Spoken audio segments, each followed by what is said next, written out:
अस्सलाम वालेकुम। Welcome to my channel voice over by Amna Shah. I hope कि आप खुश होंगे। लिसनर्स, आइए एक और सनसनीखेज full of action crime story सुनते हैं। इन दिनों वो सख्त परेशान था, बिल्कुल इन करोड़ों शहरियों की तरह जिन्हें गुर्बत और अफलास ने गुज़िश्ता कई दहाइयों से महज इसलिए यकमाल बना रखा है कि वो बेवकूफ़ हैं।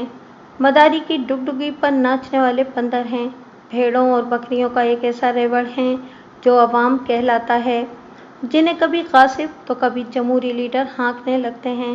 वो पहरों सोचता रहता कि वो अवाम में से क्यों है, आखिर अल्लाह ने उसे खवास में क्यों पैदा नहीं किया। फितरतन वो बेहद नेक नौजवान था, सोम सलात का पाबंद था, मगर फिर भी अक्सर खुदा से शाकी रहता था, ये जानते हुए भी कि उसके सामने किसी की नहीं चलती। वो अपनी मर्जी का मालिक है, जो चाहता है सो करता है, और जो नहीं चाहता उसे सारी दुनिया मिलकर भी नहीं कर सकती।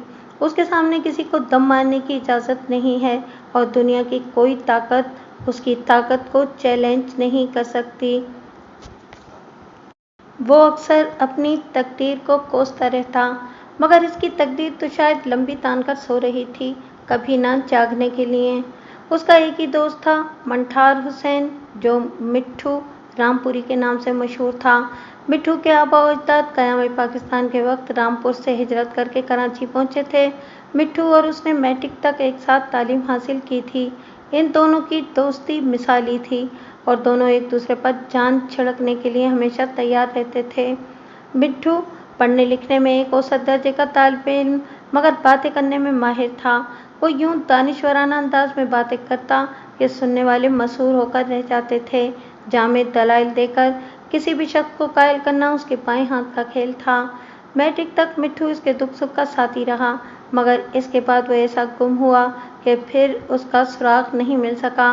मिट्ठू से जुदा होकर वो कॉलेज पहुंचा और कई बरस पढ़ने के साथ साथ एक रोशन मुस्तकबिल के सुहाने ख्वाब देखता रहा। आज वो एक इंजीनियर था, मगर सिर्फ नाम का। काम उसे मुत्तहिद कोशिश करने के बावजूद नहीं मिल सका था, और ना आइंदा मिलने की कोई उम्मीद थी, क्योंकि ऊंचे ओहदों पर बैठे मुर्दारखोर गिधों को रिश्वत के नाम पर खिलाने के लिए उसके पास कुछ भी नहीं था। न किसी मिनिस्टर की कॉल, न सिफारशी खत, और न ही करेंसी नोटों का बंडल। अगर उसके पास कुछ था तो वो थी इसकी जहानत, जिसे वतन अजीज में कोई पूछता नहीं। यूं उसकी जहानत को भी किसी ने न पूछा। उसका बाप मास्टर अब्दुर्रहमान इसी गम में घुल घुल कर मर गया। इस बेचारे ने अपना बीवी का और 2 बेटियों का पेट काट कर जिस बेटे को इंजीनियर बनाया था, वो रेस के घोड़े की तरह बाजी हार चुका था।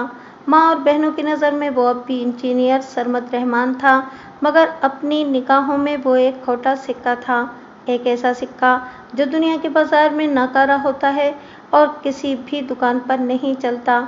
जब वो ताज़ा ताज़ा इंजीनियर बना था तो इसके पाँव ज़मीन पर टिकते ही नहीं थे। गाड़ी, एक शानदार कोठी और हसीनो जमील बीवी के ख्वाब वो सोते जागते देखता रहता, लेकिन ख्वाब ख्वाब ही रहे, कभी ताबीर के मर्तबे पर फाइज न हो सके। इसका अंदाज़ा उसे चंद माह ही में हो गया। इस वक्त मास्टर अब्दुर्रहमान न सिर्फ जिंदा थे, बल्कि अपनी सर्विस के आखिरी साल में थे। उन्होंने अपने अकलौते बेटे को नाकाम होने के बाद जब आवारा फिरते देखा तो बर्दाश्त न कर सके, और उसे अपनी जगह मास्टर लगवाने के लिए सेक्रेटरी एजुकेशन के नाम दरख्वास्त इरसाल कर दी। इंजीनियर सरमद को जब इस कार्रवाई का पता चला तो वो भड़क उठा। मैं इंजीनियर सरमद रहमान एक स्कूल टीचर की नौकरी करूंगा? उसने बाप से यूं सवाल किया जैसे कोई अफसर अपने मातहत से पूछता है।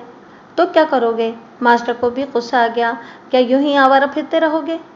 वो बोला, जो पढ़ा है वही करूंगा। अगर मुझसे मास्टरी ही कराना थी तो फिर इंजीनियर क्यों बनने दिया? गलती हो गई मुझसे। मैं भूल गया था कि मैं इस्लामी जमहूरिया पाकिस्तान का बाशिंदा हूँ, जहाँ एक मुफलिस शख्स अपनी औलाद को अफसर बनाने के ख्वाब तो देख सकता है, लेकिन उन ख्वाबों को अमली जामा नहीं पहना सकता। ख्वाब आपने देखा है तो सज़ा मैं क्यों भुगतूं? उसने हर धर्मी का मुजाहरा किया। मास्टर ने समझाने वाले अंदाज में कहा, पढ़ाना कोई बुरा पेशा नहीं है बेटे, तुम चाहो तो एक नस्ल को संवार सकते हो। प्लीज़ मेरी बात मान लो। वरना सारी जिंदगी पछताते रहोगे। सॉरी अब्बू, मैं ऐसा नहीं कर सकता। क्यों? आखिर क्यों? मास्टर ने चिल्लाकर पूछा। जो काम तुम्हारे बाप ने किया है वो तुम क्यों नहीं कर सकते? मेरा बाप इंजीनियर नहीं था, वो एक स्कूल मास्टर और खामोश, मास्टर ने कहते कलामी की। बदबख्त, इसी पेशे की वजह से आज तुम इंजीनियर सरमत रहमान कहलाते हो, वरना तेरी तरह के कई होटलों में बेरागिरी करते हैं। मैं खुशी से बेरागिरी कर लेता अगर मैंने इंजीनियरिंग की तालीम हासिल न की होती। आप अगर मुझ पर कोई एहसान करना चाहते हैं तो मुझे मुल्क से बाहर भिजवा दें। मास्टर बोला। कैसे भिजवा दूं? मेरे पास कोई कानून का खजाना तो नहीं है। 1 साल के बाद आपको पेंशन मिलने वाली है, आसानी से बंदोबस्त हो सकता है। मास्टर ने इनकार में सर हिलाया। मैं ये रिस्क नहीं ले सकता। मुझे तुम्हारी 2 बहनों का जहेज तैयार करना है। बेहतर होगा कि तुम बाहर जाने के ख्वाब देखना छोड़ दो। ओके, तो फिर मुझे मेरे हाल पर छोड़ दें। तुम बहुत पछताओगे सरमत। मेरे बाद तुम्हें किसी ने ये मास्टरी भी नहीं देनी। मुझे जब मास्टरी करनी ही नहीं तो फिर पछताना कैसा? उसने तमस्कुराना अंदाज में जवाब दिया और कमरे से बाहर निकल गया। इसके बाद बिल्कुल वैसा ही हुआ जैसा उसके बाप मास्टर अब्दुल रहमान ने कहा था। मास्टर रिटायर्ड हुआ तो इसकी पेंशन 2 बेटियों के जहेज और ब्याह के अखराजात में ठिकाने लग गई। मास्टर की छोड़ी हुई पोस्ट एक MPA की मेहरबानी से एक इंटर पास लड़के को मिल गई जिसने अल्लामा इकबाल ओपन यूनिवर्सिटी से PTC कर रखा था।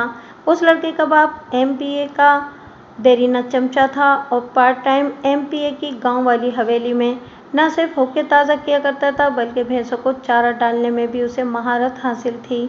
कभी कभार वो MPA के अढ़ाई मन वजनी बाप की चंपी भी कर दिया करता था।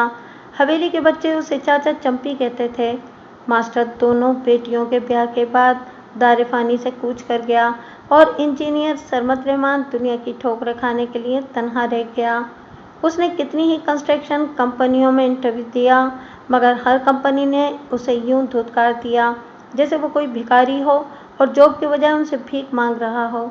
उसके दिन निहायत कसमपुर्सी के आलम में गुजर रहे थे। बाप दुनिया से क्या गया कि वो कोड़ी कोड़ी को मोहताज हो गए। मास्टर की माहवार पेंशन जो उसकी वफात के बाद आधी रह गई थी, इससे इनका गुजारा बमुश्किल हो रहा था। हालांकि बहनों के ब्याह के बाद अब घर में सिर्फ 2 ही अफराद रह गए थे, लेकिन पेंशन की रकम इतनी कलील थी कि कभी कभार तो फाके की नौबत आ जाती जब बूढ़ी माँ उसके लत्ते लेना शुरू कर देती। तुम कोई काम क्यों नहीं करते? वो चिल्लाकर पूछती। क्या सारी उम्र मुफ्त की रोटियां तोड़ते रहोगे? मैं इंजीनियर हूँ अम्मी, वो कहते कलामी करती। क्या इंजीनियर के हाथ नहीं होते? अगर नौकरी नहीं मिलती तो कोई काम धंधा शुरू कर दो। आप क्या चाहती हैं कि मैं दही भल्ले बेचना शुरू कर दूं? कुछ भी करो, लेकिन कमा कर लाओ ताकि घर का चूल्हा बाकायदगी के साथ चलता रहे। ओके, मैं कोशिश करता हूँ कि कोई काम धंधा मिल जाए। वो माँ का दिल रखने के लिए वादा कर लेता मगर फिर उस संदेश को भूलकर उन्हीं सपनों में खो जाता जो वो इंजीनियर बनने के बाद से मुस्तकिल देखता आ रहा था। 1 साल और बीत गया मगर इंजीनियर सरमत रहमान को कहीं जॉब न मिल सकी। इस दौरान में उसकी माँ भी बीमार रहने लगी। अब घर चलाने के साथ साथ माँ का इलाज कराने के लिए भी रकम चाहिए थी। जिंदगी में पहली बार संजीदगी के साथ कोई काम ढूंढने के लिए उसने घर से बाहर कदम रखा। दोपहर तक वो शहर की सड़कें नापता रहा लेकिन किसी भी जगह उसे कोई बाइज्जत काम न मिल सका। बगल में इंजीनियर की डिग्री दबाए उसने PCO दफ्तर के चक्कर लगाए और अपनी मजबूरियों का रोना रोया। वो कम तनख्वाह में भी काम करने के लिए तैयार था मगर हर ऑफिस में बॉस की सीट पर इसने कहीं कोई भेड़िया तो कहीं किसी उल्लू को बराए जमान पाया। भेड़िए इस पर गुर्राए और उल्लुओं ने इसका मजाक उड़ाया। दोपहर ढलने तक वो बेइज्जती की 50 मुकम्मल कर चुका था कि अचानक उसका हौसला जवाब दे गया और बेइज्जती की सेंचुरी बनते बनते रह गई। दिन के 2:30 बजे वो घर पहुंचा तो उसने माँ को बेहोशी के आलम में पाया।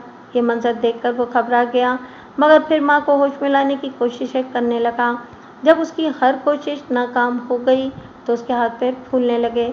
तब वो बाहर की तरफ भागा और फिर खुशकिस्मती से इसे घर के नज़दीक ही एक खाली टैक्सी मिल गई। इस वक्त इसकी जेब में चंद सौ रुपये मौजूद थे। 1 हफ्ता पहले ही इसे बाप की माहवार पेंशन मिली थी जिसमें से यही चंद सौ रुपये बचे थे। बाकी की रकम घर के अखराजात की नज़र हो गई थी। اس نے ماں کو ٹیکسی میں ڈالا اور سرکاری اسپتال پہنچ گیا۔ ٹیکسی کا بل ادا کرنے کے بعد اس کی جیب میں 200 روپے بچے تھے۔ اس نے بے ہوش ماں کو اٹھایا اور ایمرجنسی کا رخ کیا، مگر چونکہ وہ سرکاری اسپتال تھا اس لیے اس وقت ایمرجنسی میں الو بول رہے تھے۔ ڈاکٹر تو کجا، وہاں تو کوئی وارڈ بوائے بھی موجود نہیں تھا۔ اس نے تھوڑی دیر انتظار کیا اور پھر بے ہوش ماں کو ایک بینچ پر لٹا کر ڈاکٹر کو تلاش کرنے لگا، مگر وہاں کوئی ڈاکٹر ہوتا تو اسے ملتا۔ اس نے سب وارڈ چھان مارے، ہر وارڈ میں مریض ہی مریض بھرے ہوئے تھے۔ بعض بیڈز پر تو اس نے دو مریضوں کو اکٹھا لیٹے ہوئے پایا، ایک کا سر ادھر تو دوسرے کا سر ادھر، ایک کے پیر دوسرے کے چہرے کا طواف کر رہے تھے۔ اس وقت وہ ایک وارڈ سے باہر نکل رہا تھا کہ ماں اس کی نظر ایک ڈاکٹر پر پڑی جو اسپتال کے پارکنگ ایریا کی طرف تیزی سے بڑھ رہا تھا۔ اس کے کان سے سیل فون لگا ہوا تھا اور وہ بہت عجلت میں نظر آ رہا تھا۔ وہ تقریباً بھاگتا ہوا ڈاکٹر تک پہنچا اور عاجزی سے بولا، پلیز ڈاکٹر صاحب، میری ماں کو دیکھ لیجیے، وہ ایمرجنسی وارڈ کے کوریڈور میں ایک بینچ پر بے ہوشی کے عالم میں پڑی ہوئی ہے۔ ڈاکٹر نے کان سے سیل فون ہٹائے بغیر اسے کھا جانے والی نظروں سے گھورا اور پھر ہاتھ سے دفعہ ہو جانے کا اشارہ کر دیا۔ اس نے ڈاکٹر کے سامنے ہاتھ جوڑ دیے، خدا کے لیے میری ماں کو دیکھ لیجیے ورنہ وہ مر جائے گی۔ بھاڑ میں گئی تیری ماں، ڈاکٹر نے بھنا کر قطع کلامی کی، میری ڈیوٹی ایمرجنسی میں نہیں ہوتی اور اب دفعہ ہو جاؤ، کھڑے کھڑے میرا منہ کیوں تک رہے ہو؟ وہ فطرتاً ایک امن پسند انسان تھا اور لڑائی جھگڑے سے ہمیشہ دور رہا کرتا تھا، مگر اس وقت اس کا دماغ گھوم گیا۔ ڈاکٹر نے بات ہی ایسی کی تھی کہ وہ خود پر کنٹرول نہ کر سکا۔ دوسرے ہی لمحے وہ ڈاکٹر پر بھوکے درندے کی طرح جھپٹا اور اس پر گھوسوں کی بارش کر دی۔ ڈاکٹر جسمانی لحاظ سے اس کے مقابلے میں بہت کمزور تھا، سو دفاع پر اتفاق کرتا رہا، مگر بیچ بچاؤ کرانے والے لوگوں کے پہنچنے تک سرمد اس کی اچھی خاصی مرمت کر چکا تھا۔ ڈاکٹر کی ناک اور منہ سے خون ٹپک رہا تھا، پھر بھی وہ بدستور سرمد کو کسی سڑک چھاپ گنڈے کے مانند گالیاں بکے جا رہا تھا۔ سرمد کو چند لوگوں نے بمشکل جکڑ رکھا تھا۔ لوگ جھگڑے کا سبب جاننے کے لیے سوالات کر رہے تھے، کوئی ڈاکٹر سے تو کوئی سرمد سے پوچھ رہا تھا۔ دیکھتے ہی دیکھتے وہاں بہت سے لوگ اکٹھا ہو گئے۔ ایسے ہی وقت کسی وارڈ بوائے نے پولیس کو فون کر دیا۔ 10 منٹ کے اندر ہی پولیس وہاں پہنچ گئی۔ تب تک سرمد وہاں موجود لوگوں کے سامنے جھگڑے کی وجہ بیان کر چکا تھا۔ کچھ لوگ ڈاکٹر کو حق بجانب سمجھ رہے تھے، مگر بیشتر لوگوں کی ہمدردیاں سرمد کے ساتھ تھیں۔ ایک بڑی توند والا انسپکٹر پولیس وین سے اترا اور معاملہ جاننے کے لیے لوگوں سے پوچھ تاچھ کرنے لگا۔ اس وقت ان لوگوں کے منہ پر تالا لگ گیا جو چند لمحے پہلے سرمد سے ہمدردی جتا رہے تھے۔ تاہم ڈاکٹر اور اس کے حامیوں نے کھل کر سرمد کو قصوروار ٹھہرایا اور اسے منٹوں میں ایک گنڈا ثابت کر دیا۔ ویسے بھی ڈاکٹر کو بے قصور ثابت کرنے کے لیے اس کا خون آلود چہرہ کافی تھا۔ سرمد چلا چلا کر انسپکٹر کو اپنی بیمار اور ایمرجنسی وارڈ کے کوریڈور میں بے ہوشی کے عالم میں پڑی ہوئی ماں کے متعلق بتانے لگا۔ سر میں بالکل بے قصور ہوں، میری ماں ایمرجنسی وارڈ کے باہر پچھلے 1 گھنٹے سے بے ہوش پڑی ہوئی ہے اور یہاں کوئی ڈاکٹر ہی نہیں ہے، اگر اسے فوراً ایڈمٹ نہ کیا گیا تو وہ مر جائے گی۔ بے قصور کے بچے، انسپکٹر نے اسے ایک تمانچہ رسید کرتے ہوئے کہا، غنڈہ گردی کرتے ہو اور وہ بھی ایک معزز ڈاکٹر کے ساتھ؟ تیرا تو میں وہ حشر کروں گا کہ نانی یاد آ جائے گی۔ چلو اوئے، اس سرما کو گاڑی میں ڈالو، تھانے پہنچ کر اس کی سیوا کرتے ہیں۔ آخری جملہ اس نے اپنے ماتحتوں سے کہا۔ انسپکٹر کا اشارہ پا کر 3 ہٹے کٹے کانسٹیبل سرمد پر یوں جھپٹے جیسے چیل مرغی کے چوزوں پر جھپٹتی ہے۔ 2 نے اسے بازوؤں سے پکڑ لیا جبکہ تیسرا اسے عقب سے ٹھڈے لگا رہا تھا۔ سرمد چیختا رہا، فریاد کرتا رہا کہ پہلے میری ماں کو تو اسپتال میں ایڈمٹ کرا دیں، مگر پولیس والوں نے اس کی ایک بھی نہ سنی۔ وہ اسے گاڑی میں ڈال کر چلتے بنے جبکہ اس کی ماں وہیں ایمرجنسی وارڈ کے باہر بینچ پر پڑی رہ گئی۔ تھانے پہنچ کر پولیس نے روایتی انداز میں اس کی خاطر تواضع شروع کر دی۔ پہلے تو اس کی چھترول کی گئی، پھر اسے تفتیش کے لیے انسپکٹر کے سامنے پیش کر دیا گیا۔ انسپکٹر اگرچہ کرسی پر برائے جمان تھا، مگر اس کی توند ٹیبل پر دھری ہوئی تھی۔ چند لمحے تو سرمد کو تحقیر آمیز انداز میں گھورتا رہا، پھر پوچھا، تم نے ڈاکٹر پر ہاتھ کیوں اٹھایا؟ اس نے مجھے گالی دی تھی۔ تو تم بھی اسے گالی دیتے؟ انسپکٹر نے بھڑک کر کہا، مارنا کیا ضروری تھا؟ بس اچانک ہی غصہ آ گیا تھا جی، اس نے مردہ سی آواز میں جواب دیا، ورنہ میں تو بہت ہی شریف انسان ہوں۔ کبھی کسی پر ہاتھ نہیں اٹھایا اور نہ کسی سے بھی۔ اوئے چپ ہو جا، زیادہ صفائیاں بیان نہ کر، انسپکٹر نے گرج کر قطع کلامی کی۔ میں نے تیرے جیسے بہت سے شریفوں کو سیدھا کیا ہے، تجھے بھی ٹھیک کر دوں گا۔ ابھی تو جلیبی کی طرح ٹیڑھا ہے، مگر میں تجھے تیر کی طرح سیدھا کر دوں گا۔ بول بول، تو نے ڈاکٹر کو کیوں مارا؟ تیری سے کیا دشمنی ہے؟ دشمنی کیسی جی؟ میں تو اسے جانتا تک نہیں۔ پھر اس سے پہلے کہ انسپکٹر سے مزید کوئی سوال کرتا، فون کی گھنٹی بجنے لگی۔ انسپکٹر نے ریسیور اٹھا کر کان سے لگایا۔ انسپکٹر، اس کنڈے کا کیا بنا؟ دوسری جانب سے کسی نے تحکم آمیز انداز میں سوال کیا۔ آپ کون ہیں جی؟ انسپکٹر نے الٹا سوال داغا۔ تیرا باپ ایم پی ہے، حمید رانا۔ سچ سچ سوری جناب۔ انسپکٹر اس قدر سرعت کے ساتھ اٹھا کہ کرسی اس کی تشریف سے چپکی رہ گئی۔ یہ قابل دید منظر قہقہے کا متقاضی تھا۔ اگر سرمد کی جان پر نہ بنی ہوتی تو وہ ضرور قہقہا لگاتا۔ حکم کریں جناب۔ انسپکٹر نے بائیں ہاتھ سے کرسی کو کھینچ کر تشریف کو رہائی دلائی۔ وہ کنڈا اس وقت میرے سامنے کھڑا ہے۔ حکم کے بچے، وہ اب تک اپنے پیروں پر کیوں کھڑا ہے؟ حمید رانا نے اسے ڈانٹ پلائی۔ معلوم ہوتا ہے کہ تم پولیس کی سروس سے اکتا گئے ہو۔ نہیں جناب، ایسی تو کوئی بات نہیں ہے، ہم نے اس کی بہت چھترول کی ہے، اس نے خوشامدی انداز میں جواب دیا۔ چھترول کے بچے؟ میں نے تجھے قربانی پر ذبح کرنے کے لیے تو نہیں پال رکھا۔ آپ فکر نہ کریں جناب، میں ابھی اسے ڈرائنگ روم کی سیر کراتا ہوں، حمید رانا نے بے رحمانہ انداز میں کہا۔ اس کے ہاتھ پاؤں توڑ کر پھینک دو، کسی چوراہے پر بھیک مانگنے کے لیے میرے ہوتے ہوئے تم پر کوئی آنچ نہیں آئے گی۔ ایسا ہی ہوگا رانا صاحب، میں تو جی آپ کا غلام ہوں، آپ جو حکم کریں گے وہ سر آنکھوں پر۔ جناب کی اجازت ہو تو اسے پولیس مقابلے میں پار کر دوں؟ نہیں، وہ سزا اس کے لیے نجات کا ذریعہ بن جائے گی، اس کی زندگی موت سے بدتر بنا دو۔ رانا نے حکم سنا کر رابطہ منقطع کر دیا۔ لو جی، تو اب گیا کام سے۔ انسپکٹر نے ریسیور کریڈل پر رکھتے ہوئے اسے گھورا۔ تجھے کس نے کہا تھا کہ رانا صاحب کے داماد سے پنگا لو؟ مفت میں جان گنوا دی نا؟ سرمد بری طرح پھنس گیا۔ اسے اب کوئی شک نہیں رہا تھا کہ انسپکٹر اس کی جان لینے پر تلا ہوا ہے۔ انسپکٹر وردی بے شک سرکار کی پہنتا تھا، مگر چاکری رانا صاحب کی کرتا تھا۔ رانا صاحب کون تھا، یہ سرمد کو معلوم نہیں تھا۔ بہرکیف اس نے یہ اندازہ لگا لیا تھا کہ رانا صاحب ضرور کوئی اہم شخصیت ہوں گے، ورنہ انسپکٹر اس سے کیوں نہ ڈرتا۔ ایک پل میں اس نے ایک فیصلہ کیا اور پھر اس پر عمل کر ڈالا۔ انسپکٹر صاحب، میں اقبال جرم کرتا ہوں، آپ مجھے بلا وجہ ٹارچر نہیں کر سکتے۔ ایف آئی آر درج کریں اور مجھے کورٹ میں پیش کر دیں، میں یہ کیس بخوشی فیس کر لوں گا۔ اوئے، یہ تو وکیل کب سے ہو گیا ہے؟ انسپکٹر نے تپ کر سوال کیا۔ اور یہ تجھے کس نے کہہ دیا کہ میں تجھے ٹارچر نہیں کر سکتا؟ میں تو اب تیری ہڈیاں توڑ دوں گا۔ کیا کر لے گا تو؟ بول۔ وہ بولا، میں لاوارث نہیں ہوں اور نہ ہی ان پڑھ ہوں اور نہ ہی جاہل ہوں، بلکہ ایک انجینئر ہوں، ایک صحافی بھی میرا دوست ہے۔ آپ نے اگر قانون ہاتھ میں لیا تو بات بہت اوپر تک جائے گی۔ انجینئر اور صحافی کا حوالہ سن کر انسپکٹر کے کان کھڑے ہو گئے، مگر دوسری طرف اسے رانا صاحب کی طاقت کا بھی اندازہ تھا۔ وہ جانتا تھا کہ رانا صاحب اسے بچا لیں گے۔ سرمد کو چھوڑ کر وہ رانا صاحب کا عطا مول نہیں لے سکتا تھا۔ چنانچہ لمحہ بھر سوچنے کے بعد وہ سرمد سے بولا، فی الحال میں تجھے لاک اپ میں ڈال رہا ہوں، پھر دیکھ کیا ہوتا ہے۔ انسپکٹر نے ایک کانسٹیبل کو آواز دی، اوئے رحمتیں، اندر آ۔ حکم جناب۔ کانسٹیبل نے اندر داخل ہو کر سلیوٹ کیا۔ لے جاؤ اسے اور لاک اپ میں بند کر دو۔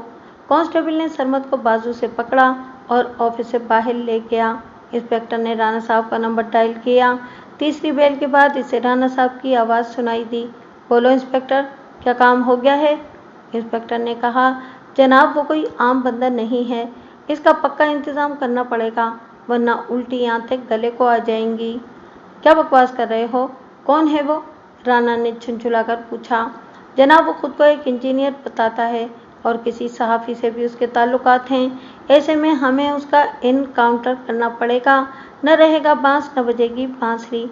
الو کے چرخے، مثالیں تو ٹھیک سے دیا کر، بانس سے بانسری بنتی ہے نہ کہ بانسری سے بانس۔ مجھے پتا ہے جی۔ کیا پتا ہے؟ یہی کہ بانس سے بانسری بنتی ہے، اور بجتا کیا ہے؟ بانس۔ رانا نے ایک ناقابل اشارت گالی دی۔ बांस और बांसुरी को गोली मारो, इस हरामखोर का कोई बंदोबस्त करो, वरना मैं तेरी बांसुरी बजा दूंगा। फिर तुम धोबी के कुत्ते की तरह कहीं के भी नहीं रहोगे, न थाने के न घर के, और न ही कोई तुझे तब डालेगा। इससे पहले जनाब मैं उसकी बांसुरी बजा दूंगा। फिर बांसुरी, राणा चिल्लाया। इंस्पेक्टर बौखलाकर बोला, मेरा मतलब है कि मैं उसे पुलिस मुकाबले में ठिकाने लगा दूंगा। नहीं, फिलहाल तुम ऐसा कुछ भी नहीं करोगे। तो फिर आप ही बताएं जनाब कि मैं इसका क्या करूं? इंस्पेक्टर ने परेशान होकर पूछा। इसका फैसला मैं खुद करूंगा, तुम बस इसे लॉकअप में बंद रखो। ठीक है जनाब, और कोई हुक्म? अभी नहीं, बाद में बताऊंगा। राणा ने काल मुनक़ते कर दी। जदीद तर्ज तामीर का नमूना वो महलनुमा कोठी शहर के एक मारूफ इलाके में वाक़ थी। वहाँ उस जैसी कई दीगर कोठियाँ भी मौजूद थीं, जिनमें से बहुत सी शायद काले धन की मरहून मिन्नत थीं। इन कोठियों के बासी वो लोग थे जो गुज़िश्ता कई दिहाइयों से अवाम कहलाने वाली भेड़ों के रेवड़ का खून निचोड़ रहे थे। ये वो चरवाहे थे जो भेड़ियों से ज़्यादा खूंखार और लोमड़ियों से बढ़कर अय्यार थे। उस कोठी के मकीनों में एक मुसल्लह चौकीदार और दूसरा खानसामा था। दोनों 24 घंटे कोठी में मौजूद रहा करते थे। इंतहाई ज़रूरत के तहत उनमें से किसी एक को भी कभी कभार मार्केट तक जाने की इजाज़त थी, मगर वो भी सिर्फ दिन के वक्त। ये कोठी एमपीए हमीद राणा की मिल्कियत थी, लेकिन वो इसे बतौर रिहाइश इस्तेमाल नहीं करता था। इसकी फैमिली अपने आबाई शहर में रहती थी, जो वहाँ से महज 2 घंटों की मुसाफत पर वाक़ था। उस वक्त कोठी के एक साउंड प्रूफ कमरे में हमीद राणा मौजूद था। वो महीने में चंद बारी वहाँ आया करता था। अभी से वहाँ बैठे हुए चंद लम्हे ही गुजरे थे कि इंटरकॉम की घंटी बजने लगी। उसने रिसीवर उठाकर कान से लगाया।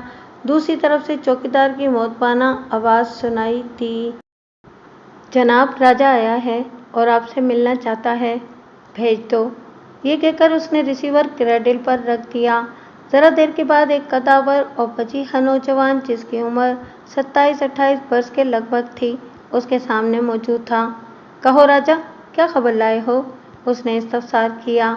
इंस्पेक्टर हशमत ठीक कहता है सर, राजा बोला। वो नौजवान एक इंजीनियर है, मगर सिर्फ नाम का। क्या इसकी डिग्री जाली है? राणा ने पूछा। डिग्री असली है, लेकिन इसके पास जॉब नहीं है। दरअसल इसे जॉब किसी ने दी ही नहीं। मतलब बंदा काम का है। राणा ने दिलचस्पी ली। अगर इस पर मेहनत की जाए तो हमारे काम आ सकता है। राजा बोला, आप बेहतर समझते हैं सर, मैं क्या कह सकता हूँ। इसका घर बार कोई आगे पीछे? राणा ने सवाल किया। सिर्फ 2 बहनें हैं जो ब्याही जा चुकी हैं। माँ बाप दोनों गुजर गए हैं और घर कच्ची आबादी में 2 नीम पुख्ता कमरों पर मुश्तमिल है। आमदनी का वाहिद जरिया बाप की माहवार पेंशन थी, जो उसकी बेवा माँ को मिलती थी, मगर अब जबकि उसकी माँ भी फौत हो चुकी है तो ये पेंशन बंद हो जाएगी। राजा ने तफसील बताई। मगर इसकी माँ तो जिंदा थी, इसी की वजह से तो इसका डॉक्टर एहसन से झगड़ा हुआ था। वो तो उसी रोज़ बेंच पर मुर्दा पाई गई थी। राणा गहरी सोच में मुस्तगरक हो गया, जबकि राजा जो जवाब तलब अंदाज में इसके चेहरे की तरफ देख रहा था। राजा को मालूम था कि राणा इस नौजवान की किस्मत का फैसला करने में उलझा हुआ है, इसलिए उसने किसी किस्म की मुदाखलत से गुरेज किया। राणा किसी से भी मशवरा लेने का आदी नहीं था। वो बेहद मुतकब्बिर और नख़वत ज़दा इंसान था। राजा गुज़िश्ता 10 बरस से उसके लिए काम कर रहा था, और इन 10 बरसों में राजा ने कभी अपनी हुदूद से तजावुज़ नहीं किया था। थोड़ी देर के बाद राणा खुद उसकी तरफ मुतवज्जा हो गया। ओके, अब तुम जा सकते हो। मैं बाद में तुमसे सेल फ़ोन पर राब्ता कर लूँगा। ठीक है सर। राजा रुखसत हो गया। राजा के जाने के बाद राणा ने इंस्पेक्टर हशमत से राब्ता किया और फिर उसे उस प्लान के मुतालिक हिदायत देने लगा जो थोड़ी देर पहले उसके अय्यार और मक्कार ज़हन ने तरतीब दिया था। दूसरे दिन शाम ढलने से पहले लॉकअप का दरवाज़ा खुला और सरमद को बाहर निकालकर इंस्पेक्टर हशमत के सामने पेश कर दिया गया। इंस्पेक्टर ने उसे नज़र भर कर देखा और फिर चेहरे पर बनावटी मुस्कुराहट जारी करते हुए बोला, खुशकिस्मत है भाई तू कि तुझे राणा साहब ने माफ़ कर दिया है। ورنہ तुझे ठिकाना लगाया जा चुका होता। सरमद ने कहा, मैं राणा साहब का और आपका एहसानमंद हूँ जनाब। क्या अब मैं जा सकता हूँ? नहीं, हम तुझे खुद छोड़ कर आएंगे और ये राणा साहब का हुक्म है, हम उनके हुक्म से सरताबी नहीं कर सकते। इंस्पेक्टर का अंदाज कुछ जुमाइनी सी था। सरमद के जहन में खतरे की घंटियां बजने लगीं। उसे बगैर किसी सबूत के यूं आसानी से छोड़ा जा रहा था और यही बात उसे हजम नहीं हो रही थी। बगैर रिश्वत लिए तो पुलिस वाले कभी किसी को माफ नहीं करते, तो फिर उसे क्यों माफ किया जा रहा था? यकीनन इसके पीछे कोई साजिश थी जिससे वो बेखबर था। कदरे तवक्कुफ के बाद वो बोला, जनाब आप क्यों तकलीफ करते हैं, मैं खुद चला जाऊंगा, मेरा घर नज़दीक ही तो है। राणा साहब से आप कह देना कि आप लोग मुझे खुद छोड़कर आए हैं। इन्हें जब मालूम ही नहीं होगा तो वो कैसे आपसे इस कोताही की पुरसिश करेंगे? राणा साहब की निगाहों से कुछ भी पोशीदा नहीं रहता, मैं ये रिस्क नहीं ले सकता, इंस्पेक्टर ने हतमी अंदाज में जवाब दिया। सरमद का रहा सा शक भी दूर हो गया। वो जान चुका था कि उसे एक बाइख्तियार शख्स के इंतकाम की भेंट चढ़ाने का हतमी फैसला किया जा चुका है।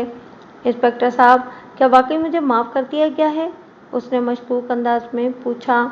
इंस्पेक्टर ने बिगड़ कर कहा, तुम्हें कोई शक है क्या? नहीं जी, शक कैसा? वो सिट पिटा गया, मैं तो वैसे ही पूछ रहा था। वैसे क्यों? इंस्पेक्टर ने इसे घूरा। तुम राणा साहब की मेहरबानी को शक की निगाह से देख रहे हो? क्या यह गलत बात नहीं है? उन्होंने तुम पर इतना बड़ा एहसान किया है और तुम ममनून होने के बजाय शक कर रहे हो। लानत है तुम पर। मैं माफ़ी चाहता हूँ जनाब, असल में किसी वजाहत की ज़रूरत नहीं है। इंस्पेक्टर ने इसकी बात काटी और फिर एक कांस्टेबल से मुखातिब हुआ, इसे ले जाकर गाड़ी में बिठा दो और चंद आदमियों को तैयार रहने का हुक्म दो, हम अभी इसे इसके घर छोड़ने जाएंगे। सर मैं खुद। खामोश, इंस्पेक्टर चिल्लाया तो सरमद चुप हो गया। अब अगर तूने एक लफ्ज़ भी मुंह से निकाला तो मैं तुझे दोबारा लॉकअप में डाल दूंगा। दफ़ा 303 के तहत तुम इरादे कत्ल के मुर्तकिब हुए हो, जिसकी कम से कम सज़ा 10 साल है। इंस्पेक्टर की ये धमकी कारगर साबित हुई और सरमद बेचुओं चरा कांस्टेबल के साथ बहो लिया। अब शायद उसने सब कुछ तकदीर पर छोड़ दिया था। मरता क्या न करता के मुस्ताक उसने चुप साध ली। थोड़ी देर के बाद एक पुलिस वैन थाने के मेन गेट से निकली, जिसकी फ्रंट सीट पर ड्राइवर के साथ इंस्पेक्टर हशमत बराए जमान था, जबकि अकब में सरमद और 5 मुसल्लह कांस्टेबल बैठे हुए थे। सरमद के चेहरे पर उम्मीद और नाउम्मीदी की मिली जुली कैफियत तारी थी और वो बिल्कुल चुप बैठा हुआ था। ताहम कांस्टेबल एक दूसरे से महफिल गुफ्तगू थे। वैन खुले रोड पर पहुंचकर लम्हे भर के लिए रुक गई और फिर टर्न लेकर एक जानिब रवाना हो गई। सरमद को एकदम खतरे का एहसास हुआ तो वो चिल्लाया, मेरा घर इस तरफ नहीं है, ये आप मुझे किस तरफ लेकर जा रहे हैं? प्लीज़ गाड़ी रोको और मुझे यहीं उतार दो। मैं खुद चला जाऊंगा। चिल्लाओ मत, एक करक सूरत कांस्टेबल ने इसे डांट पिलाई। साहब को इस तरफ कोई काम है, इसके बाद तुम्हें तुम्हारे घर पहुंचा दिया जाएगा। वो बेबसी के आलम में बोला, खुदा के कहर से डरो, एक बेगुनाह इंसान को पुलिस मुकाबले में मारना बहुत बड़ा जुल्म है। मैं आप लोगों के सामने हाथ जोड़ता हूँ, खुदा के लिए मुझ पर रहम करें। ओए पागल के बच्चे, हम तुम्हें मारकर क्या हासिल करेंगे? वही कांस्टेबल दोबारा बोला, तुमने कौन सा बम ब्लास्ट किए हैं या किसी मिनिस्टर की कुड़ी को अगवा किया है कि हम तुम्हें पुलिस मुकाबले में मारेंगे? दूसरा कांस्टेबल बोला, ओए बावले, पुलिस के पास इतनी फालतू गोलियां नहीं होती कि वो इन्हें तुम जैसे कीड़े मकोड़ों पर ज़ाया करती फिरे। आराम से बैठे रहो वरना दूंगा एक कान के नीचे और तेरे 12 बज जाएंगे। तमाम कांस्टेबल खिलखिलाकर हंस पड़े और सरमद एक बार फिर चुप साध कर बैठ गया कि इसके बस में इसके सिवा कुछ था भी नहीं। ताहम इनकी बातें सुनकर वो थोड़ा सा पुरुमीद ज़रूर हो गया था कि पुलिस वालों ने उसे मार नहीं होता तो वो ये काम थाने से निकलने के फ़ौरन बाद भी अंजाम दे सकते थे। उसे इस कदर दूर ले जाने की कोई ख़ास ज़रूरत नहीं थी। वैन एक कतरे सुनसान सड़क पर जाकर रुक गई। इंस्पेक्टर हशमत तेज़ी से नीचे उतरा और कांस्टेबलों से तहकमाना अंदाज में बोला, जल्दी करो, बाहर लाओ इसे, वक्त बहुत कम है हमारे पास और राणा साहब खुशखबरी सुनने के मुंतज़िर होंगे। कांस्टेबलों ने सरमद को घसीटकर नीचे उतारा और इंस्पेक्टर के कदमों में फेंक दिया। चल उठोए, इंस्पेक्टर हशमत ने इसे ठोकर लगाई। तेरी पर्ची कट चुकी है, मगर मैं तुझे जान बचाने का एक मौका जरूर दूंगा। अगर तुम गोली से तेज दौड़ सकते हो तो फिर भागो, वरना। इंस्पेक्टर ने जानबूझकर जुमला अधूरा छोड़ दिया। मैं उसने कुछ कहने की कोशिश की। इंस्पेक्टर ने कतई कलामी की। भागो, नहीं तो इधर ही सर में सुराख कर दूंगा। इंस्पेक्टर के लहजे में कतईयत थी, जिसे सरमद ने साफ महसूस कर लिया था। अब इससे मिन्नत समाजत करना पत्थर से सर फोड़ने के मुतरादिफ था। इंस्पेक्टर राना का पालतू कुत्ता था और अपने मालिक के इशारे पर इसे चीरने फाड़ने के लिए तैयार हो चुका था। चुनाचे किसी कुत्ते से रहम की भीख मांगने के बजाय उसने बेहतर ये समझा कि खुद ही अपनी जान बचाने की कोई तदबीर करे। सोचने के लिए उसके पास ज़्यादा वक्त नहीं था। ये सिर्फ पल दो पल का खेल था जो न चाहते हुए भी उसे खेलना था। बज़ाहिर इस खेल में इसकी जान बचने के 1% चांस भी नहीं थे। हर दो सूरतों में इसके लिए सिर्फ मौत ही मौत थी। ताहम दूसरी सूरत में वो भागकर अपनी जान बचाने की कोशिश कर सकता था। गो कि ये मुमकिन नहीं था, मगर कोशिश करना इंस्पेक्टर के कदमों में जान देने से बेहतर था। एक लम्हे में उसने फैसला किया और फिर तेजी से उठकर खड़ा हो गया। ऐसे ही वक्त मगरिब की अजान होने लगी। उसने दिल ही दिल में खुदा से मदद तलब की और इर्द गिर्द का यूं जायजा लेने लगा जैसे भागने के लिए किसी महफूज सिमत का इंतखाब कर रहा हो। इंस्पेक्टर ने कहा, तुम सिमत का तयन अपनी मर्जी से कर सकते हो, मगर तुम्हारे पास वक्त बहुत कम है। मैं सिर्फ 10 तक गिनूंगा। अगर तुम इस दौरान ना भागे तो मैं गोली चलाने में 1 सेकंड की देर भी नहीं लगाऊंगा। बात खत्म करते ही इंस्पेक्टर ने गिनती शुरू कर दी। 1, 2, 3। इस दौरान में सरमद बगैर सिमत का तयन करके भाग लिया। उसका रुख एक चौराहे की तरफ था जो वहां से निस्फ फर्लांग की दूरी पर था। अभी उसने बमुश्किल आधे से भी कम फासला तय किया था कि महान एक गोली सनसनाती हुई उसके सर के ऊपर से गुजरी। वो चिल्लाकर मुंह के बल गिरा। इसी दौरान में एक और गोली इसके बिल्कुल नज़दीक ज़मीन से टकराई तो वो दोबारा उठकर चौराहे की तरफ दौड़ा। ये जंग जिंदगी और मौत की जंग थी। वो अपने जिस्म की सारी तवानाइयाँ दौड़ने में सर्फ कर रहा था, जैसे उसे पर लग गए हों। चौराहा अब चंद कदमों की दूरी पर था।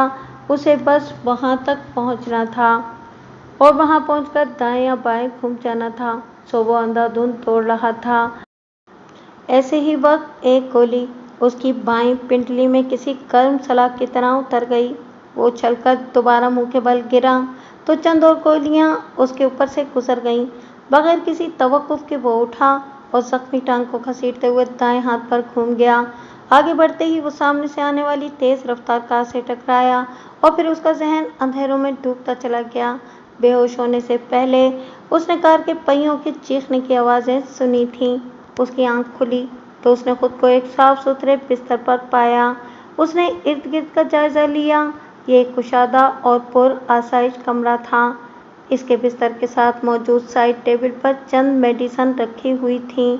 इसके सर, पिंडली और दाएं हाथ पर बैंडेज मौजूद थी। गो कि इसके जिस्म के किसी हिस्से में कोई दर्द नहीं था, ताहम वो नकाहत महसूस कर रहा था।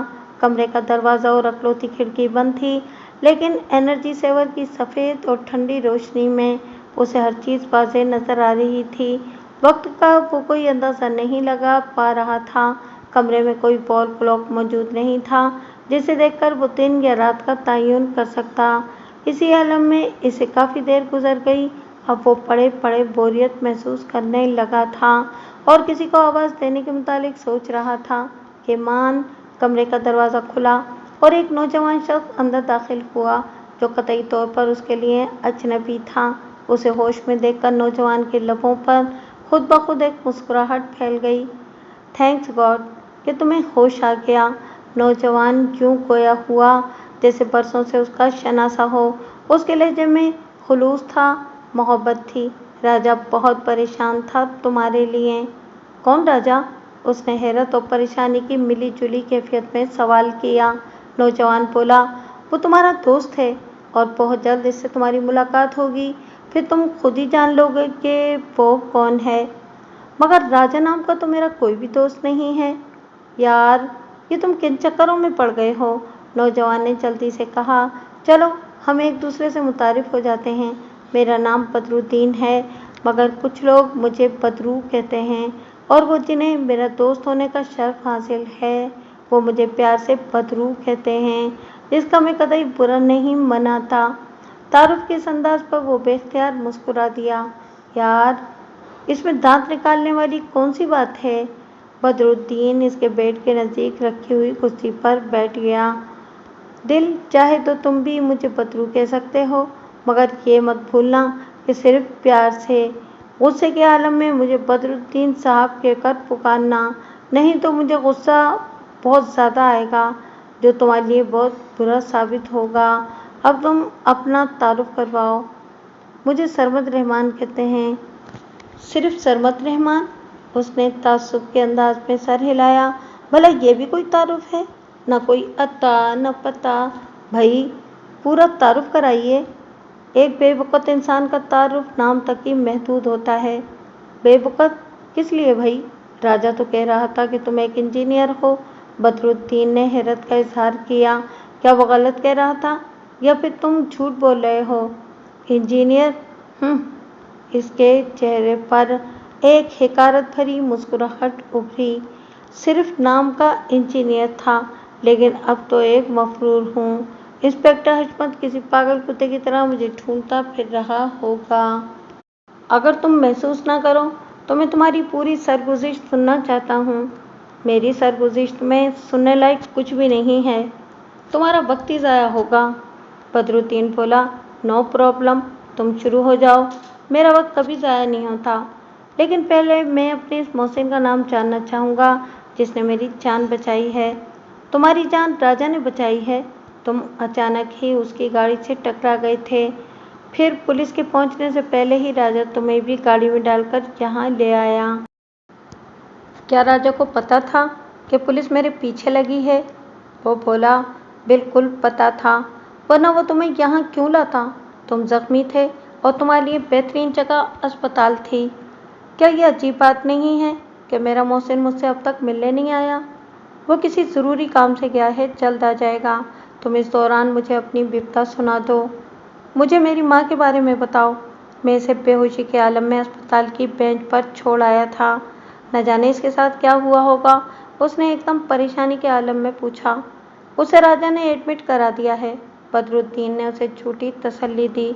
तुम इसकी तरफ से बेफिक्र हो जाओ, वो इंशाअल्लाह बहुत जल्द ठीक हो जाएगी। माँ के मुतालिक सुनकर वो कतरे मुतमईन हो गया और फिर बदरुद्दीन के इसरार पर उसे अपने बीते अय्याम की कहानी सुनाने लगा। दोस्त, तुम्हारे साथ तो बहुत बेइंसाफ़ी हुई है, बदरुद्दीन ने पुरखुलूस लहजे में कहा, और ये तुम्हारे साथ ही नहीं हुआ बल्कि इस मुल्क में हर उस शख्स के साथ बरसों से यही खेल खेला जा रहा है जिसके पास न सिफारिश है और न रिश्वत।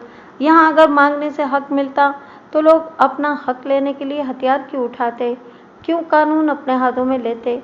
यहाँ इक़्तिदार के ऐवानों पर उन मुर्दारखोर गिद्धों और भेड़ियों का कब्जा है जो रहम के लफ्ज़ से नाशना हैं। यहाँ सिर्फ ताकत वालों का राज है और हमेशा रहेगा। तुम्हारे जैसे कमज़ोरों के साथ यहाँ कभी भी इंसाफ नहीं होगा। जानते हो किस लिए? उसने लम्हे भर के लिए तवक्कुफ़ किया और दोबारा गोया हुआ। इसलिए कि वो जानते हैं कि तुम उनका कुछ भी नहीं बिगाड़ सकते। तुम्हारे पास सिफारिश है न रिश्वत, ऐसे में तुम्हारी कौन सुनेगा? वो बोला। मैं मानता हूँ मेरे पास सिफारिश है न रिश्वत, लेकिन क्या ये मेरा कसूर है? तुम्हारा पहला कसूर यह है कि तुमने एक स्कूल मास्टर के घर में जन्म लिया। दूसरा ये कि तुमने इंजीनियरिंग की तालीम हासिल की। तीसरा कसूर यह है कि तुमने स्कूल मास्टर बनना गवारा न किया। तुम्हारे जैसे लोग या तो भूखे मर जाते हैं या फिर, वो कुछ कहते कहते रुक गया, या फिर क्या? रहने दो, अभी वक्त नहीं आया। इस मौजू पर फिर कभी बात करेंगे। अभी बात करने में क्या हर्ज है? बदरुद्दीन ने कहा। पहले तुम तंदुरुस्त हो जाओ, इसके बाद मैं और राजा तुम्हारे लिए कोई मुनासिब काम तलाश करेंगे। लेकिन मैं तो एक मफरूर हूँ और पुलिस मेरी तलाश में है। पुलिस की ऐसी की तैसी। तुम मुझ पर और राजा पर छोड़ दो, अब पुलिस तुम्हारे करीब भी नहीं फटकेगी। क्या राजा बहुत बड़ा आदमी है? उसने सवाल किया। तुम्हारी सोच से भी बढ़कर, वो उठते हुए बोला। अब आराम करो, कल जब राजा आ जाएगा तो फिर बात करेंगे। अगर तुम मुझे मेरी माँ के बारे में कोई खबर दे सको तो ये मुझ पर एहसान होगा। ओके, मैं कोशिश करता हूँ। बदरुद्दीन उसे तसल्ली देते हुए बाहर निकल गया। राजा इस वक्त राणा साहब के सामने मौजूद था। चंद लम्हे तो राणा साहब उसे यूं टटोलने वाली नजरों से देखते रहे जैसे इन्हें राजा की बात पर झूठ का गुमान हो। फिर सवाल किया, क्या वाकई वो तुम्हारे बचपन का दोस्त और क्लास फेलो है? जी सर, उसने मुख्तसर सा जवाब दिया। राणा ने उसे घूरा। ये बात तुमने पहले मुझे क्यों नहीं बताई? मुझे खुद भी मालूम नहीं था। इस वक्त मैंने सिर्फ इसके वालिदैन के बारे में मालूमात हासिल की थी। तुम सच बोल रहे हो? राणा का अंदाज मशकूक था। जी सर, मुझे झूठ बोलने की क्या ज़रूरत है? मैंने इसे कल ही देखा है, मगर वो मुझसे अभी तक मिला नहीं। कल जिस वक्त पुलिस उसके पीछे लगी हुई थी तो वो मेरी गाड़ी से टकराकर बेहोश हो गया था। इस वक्त बदरू इसके पास है। चलो, अब इसकी ब्रेन वॉशिंग में बड़ी आसानी हो जाएगी। वो तुम्हारा दोस्त है, इसलिए तुम्हारी बातों पर उसे जल्द यकीन आ जाएगा। वो बोला, सर, मैं कोशिश करूँगा, लेकिन क्या? राणा ने नागवार अंदाज में उसकी बात काटी। और ये कोशिश करने का क्या मतलब है? सर, मैं इसे बचपन से जानता हूँ। वो बहुत ज़िद्दी है। इसे समझाना बहुत मुश्किल काम है, इसलिए मैंने कोशिश का लफ्ज़ इस्तेमाल किया है। राजा ने सफाई पेश की। तुम जानते हो कि मुझे कोशिश के लफ्ज़ से नफरत है। आइंदा ख्याल रखना वरना अच्छा ना होगा। राणा ने वार्निंग दी। यस सर, आइंदा मोहतात रहूँगा। ओके, अब जाकर इससे मिलो और आज ही इसकी ब्रेन वॉशिंग शुरू कर दो। और हाँ, ये याद रखना कि मुझे इस काम में 100% कामयाबी चाहिए। बसूरत दीगर इसे गोली मार देना। ज़रा देर के बाद राजा कार में बैठा राणा साहब की कोठी से बाहर निकल रहा था। शहर की मुख्तलिफ सड़कों से गुजरता हुआ वो निस घंटे के अंदर इस मकान तक पहुंच गया जहां उन्होंने सरमद को रखा हुआ था। ये एक जदीद तर्ज का खासा बड़ा मकान था। ये मकान राणा साहब के उन कारिंदों की रिहाइशगाह थी जो उसके हुक्म के गुलाम थे और उसके लिए कुछ भी कर सकते थे। राणा साहब उनके लिए गॉडफादर का दर्जा रखता था। हुक्म अदूली के मुर्तकब कारिंदों को ब्लैक लिस्ट करने के बाद गोली मार दी जाती थी। राजा ने कार पोरिच में खड़ी की और इस कमरे की तरफ चल दिया जहां उन्होंने सरमद को रखा हुआ था। सरमद इसके बचपन का दोस्त था। उन दोनों ने मैट्रिक तक एक साथ तालीम हासिल की थी। इसके बाद उनके रास्ते जुदा हो गए थे। वो गमे रोजगार में उलझ गया था, जबकि सरमद ने अपनी तालीम जारी रखते हुए कॉलेज में दाखिला ले लिया था। आज वो तकरीबन 10 बरस के बाद सरमद का सामना करने वाला था। इसकी कैफियत कुछ अजीब सी हो रही थी। वैसे ये कोई अचंभे की बात नहीं थी। वो पूरे 10 वर्ष के बाद इससे मिल रहा था, इसलिए कैफियत तो अजीब होना ही थी। इसे समझ नहीं आ रहा था कि वो सरमद को कैसे इस काम के लिए कायल करेगा जो राणा इसे कराना चाहता है। सरमद को अपने गैंग में शामिल करना बहुत ही मुश्किल काम था, मगर राजा को हर सूरत ये काम सरअंजाम देना था कि इसी में इसकी और सरमद की भलाई थी।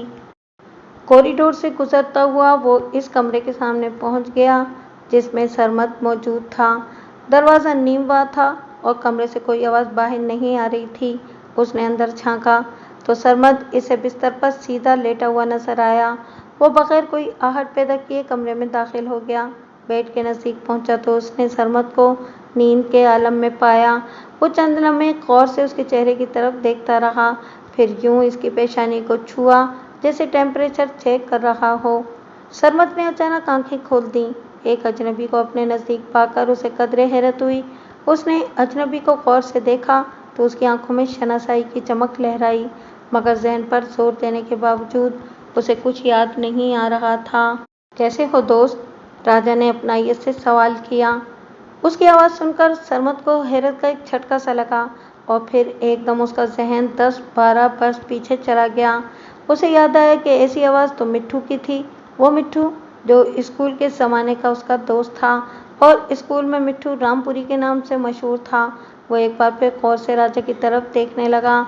उस वक्त जो शख्स उसके सामने खड़ा हुआ था वो इस मिट्ठू से बहुत मुख्तलिफ था जो उसका दोस्त था। अलबत्ता उसके चेहरे के नुकुश किसी हद तक मिट्ठू से मिलते जुलते थे। आप मिट्ठू हैं ना? उसने कदरे तवक्कुफ से सवाल किया। राजा मुस्कुराया। हाँ, मैं कभी मिट्ठू हुआ करता था, मगर अब मैं राजा हूँ और ये तुम मुझे इस कदर इज्जत से किस लिए मुखातिब कर रहे हो? मैं तुम्हारा दोस्त हूँ यार, मुझे आप जनाब जैसे अलकाब हजम नहीं होते।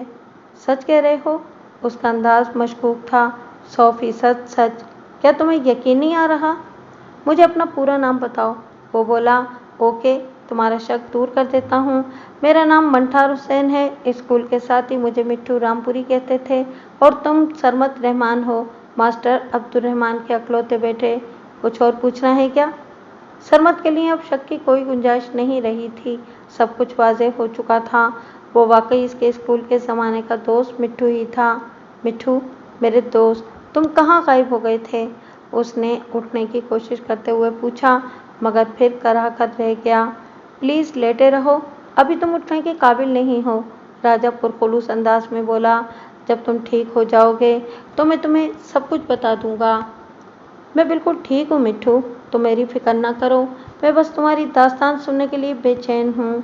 वो बेड के नज़दीक रखी हुई कुर्सी पर बैठते हुए बोला, दोस्त, बुरा मत मानना, तुम्हारे लिए मेरे एहसासात और जज्बात हमेशा दोस्तों वाले ही रहेंगे। बस इतनी सी दरख्वास्त करूँगा कि अब मुझे मिट्ठू कहलाना बिल्कुल पसंद नहीं। मुझे इस नाम से नफरत हो गई है। वादा करो कि आइंदा तुम मुझे राजा कहा करोगे। वैसे भी यहाँ कोई मुझे मेरे असल नाम से नहीं जानता सिवाय तुम्हारे। मैं हमेशा के लिए अपने माजी को दफन कर चुका हूँ और बेहतर होगा कि अब तुम भी अपने माजी को हमेशा के लिए भूल जाओ। माजी को भूल जाऊं? मैं कुछ समझा नहीं। राजा ने कहा, हाँ भूल जाओ। माजी में रखा क्या है सिवाय रुसवाइयों और बदनामी के? मेरे साथ मिलकर काम करो, तुम्हारी तकदीर संवर जाएगी। दौलत तुम्हारे दर पर हाथ बांधकर खड़ी होगी। तुम क्या करते हो? उसने मशकूक अंदाज में पूछा। वही जो आजकल इस मुल्क में हो रहा है। मैं अब भी नहीं समझा। उसने उलझकर सवाल किया।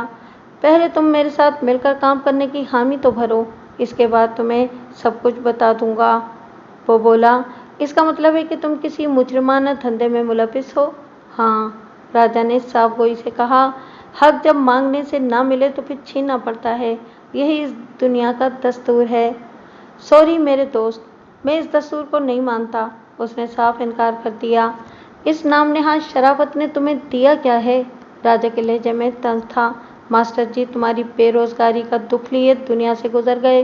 तुम्हारी दोनों बहनें आज भी कसम पुरसी के आलम में जिंदगी बसर कर रही हैं और तुम्हारी माँ सरकारी अस्पताल की बेंच पर पड़े पड़े लावारिसों की तरह मर गई।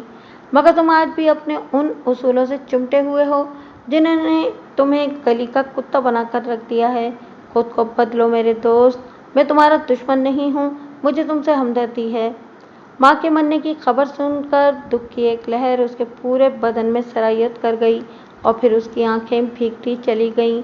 वो कितना बदकिस्मत था कि जन्म देने वाली माँ का आखिरी दीदार भी न कर सका, न उसके जनाजे को कंधा दे सका।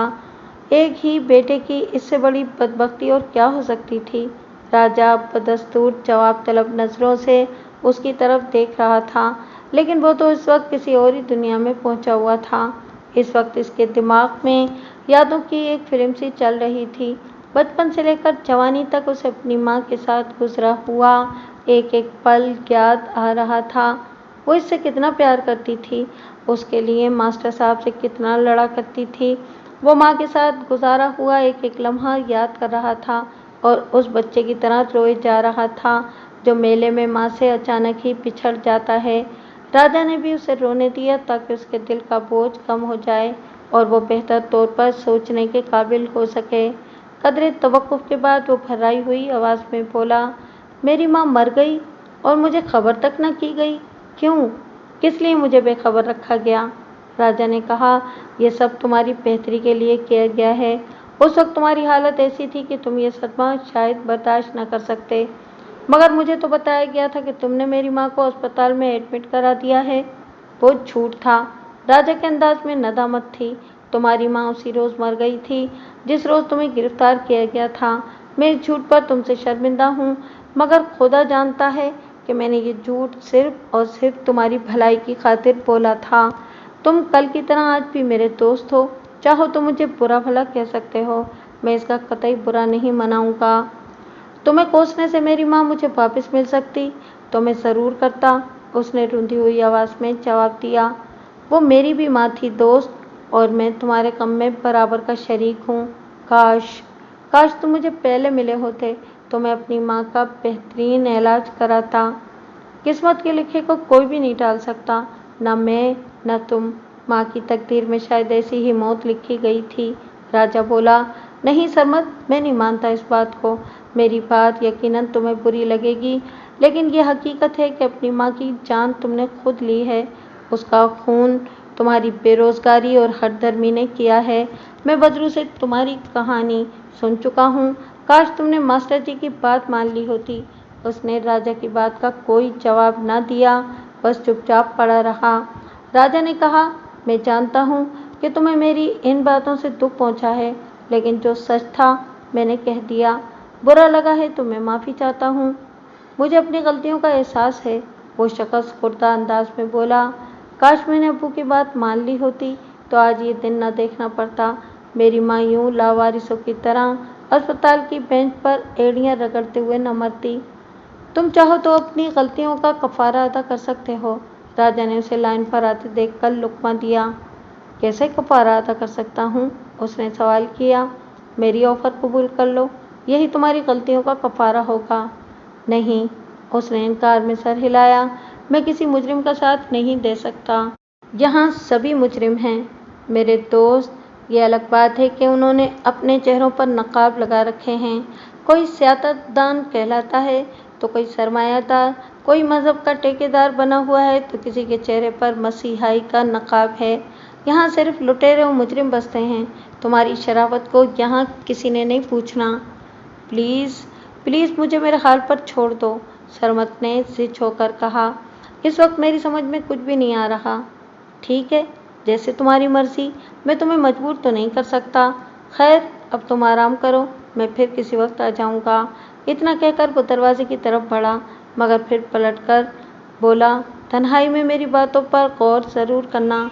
लेकिन जब सरमत ने कोई जवाब न दिया तो वो तेज़ी से बाहर निकल गया। वो एक पुरआसाइश कमरा था और उस वक्त वहाँ 4 नौजवान मौजूद थे।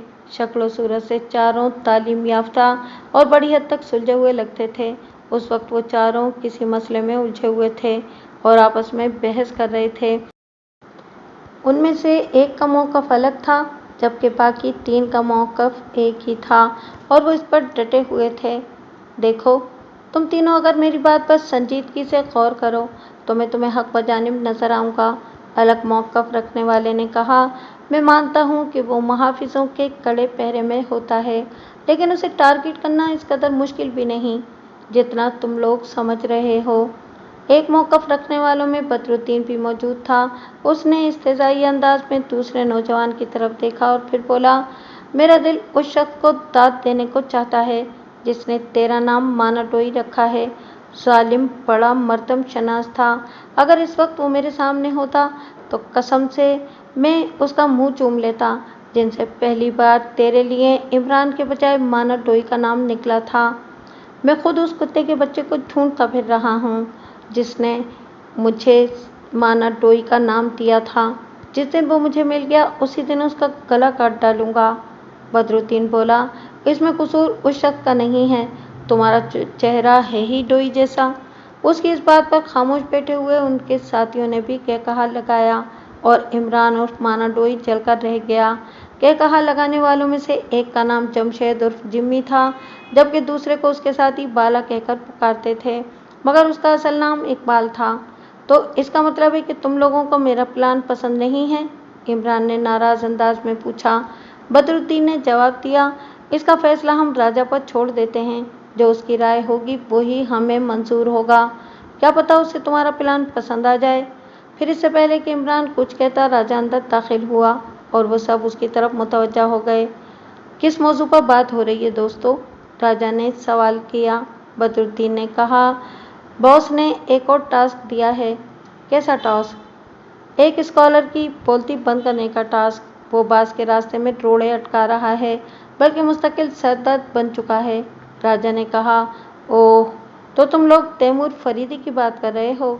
हाँ, इसी कमबख्त की बात कर रहे हैं। बदरुद्दीन ने इस बात में सर हिलाया। बॉस की तरफ से हमें हतमी आर्डर मिल चुका है उन्होंने हमें 3 दिन का वक्त दिया है। अच्छा, तुमने जो मंसूबा तैयार किया है बताओ मुझे। तैमूर फरीदी मगरिब के बाद रोज़ाना एक स्कूल में जाते हैं और इशा के बाद घर की तरफ रवाना हो जाते हैं। इनके साथ सिर्फ 2 मुसल्ला गार्ड्स होते हैं। हम रास्ते में घात लगाकर बैठे होंगे, मौका देखते ही इन पर फायर खोल देंगे। इमरान ने मंसूबा बताया और फिर दाद तलब नज़रों से राजा की तरफ देखने लगा। तुम बिल्कुल गधे हो। मंसूबा सुनकर राजा ने रिमार्क किए, ये एकदम फरसुदा है। इस तरह हम सिक्योरिटी वालों की नज़रों में आ जाएंगे। राजा के रिमार्क सुनकर इमरान का चेहरा लटक गया, जबकि बाकी साथियों के चेहरों पर इस्तेज़ा या मुस्कुराहट नज़र आने लगी। खासकर जिम्मी तो बहुत ही खुश नज़र आ रहा था। उसकी इमरान के साथ कभी बनी ही नहीं थी। वो हमेशा इमरान की बेइज्जती पर बगलें बजाया करता था। तो फिर हमें क्या करना चाहिए? इमरान ने खिसियाए हुए अंदाज में कहा। तेरे बेहुदा मंसूबों से इज्तनाब करना चाहिए, क्योंकि ये खुदकुशी करने के मुतरादिफ होते हैं। राजा ने तंज़ी अंदाज में जवाब दिया तो जिम्मी कहकहे लगाने पर मजबूर हो गया। बॉस, इसे मना करो वरना मैं इसके दांत तोड़ दूंगा। इमरान ने बिगड़कर राजा से दरख्वास्त की। यह हमेशा मेरा मजाक उड़ाता रहता है। वो सब राजा को बॉस कहा करते थे। उनमें से कभी किसी ने हमीद राना को नहीं देखा था। अलबत्ता कभी कभार हमीद राना इन्हें फ़ोन पर अहकामात दे दिया करता था, मगर ये सब उस वक्त वकूफ़-पज़ीर होता था जब राजा शहर से बाहर होता, वरना इन्हें तमाम अहकामात राजा के ज़रिए मिला करते थे। राजा एक तरह से हमीद राना का नायब था। राजा ने घूरकर जिम्मी की तरफ देखा तो वो एकदम खामोश हो गया और फिर नादिम अंदाज में बोला, सॉरी बॉस, आइंदा एहतियात से काम लूँगा।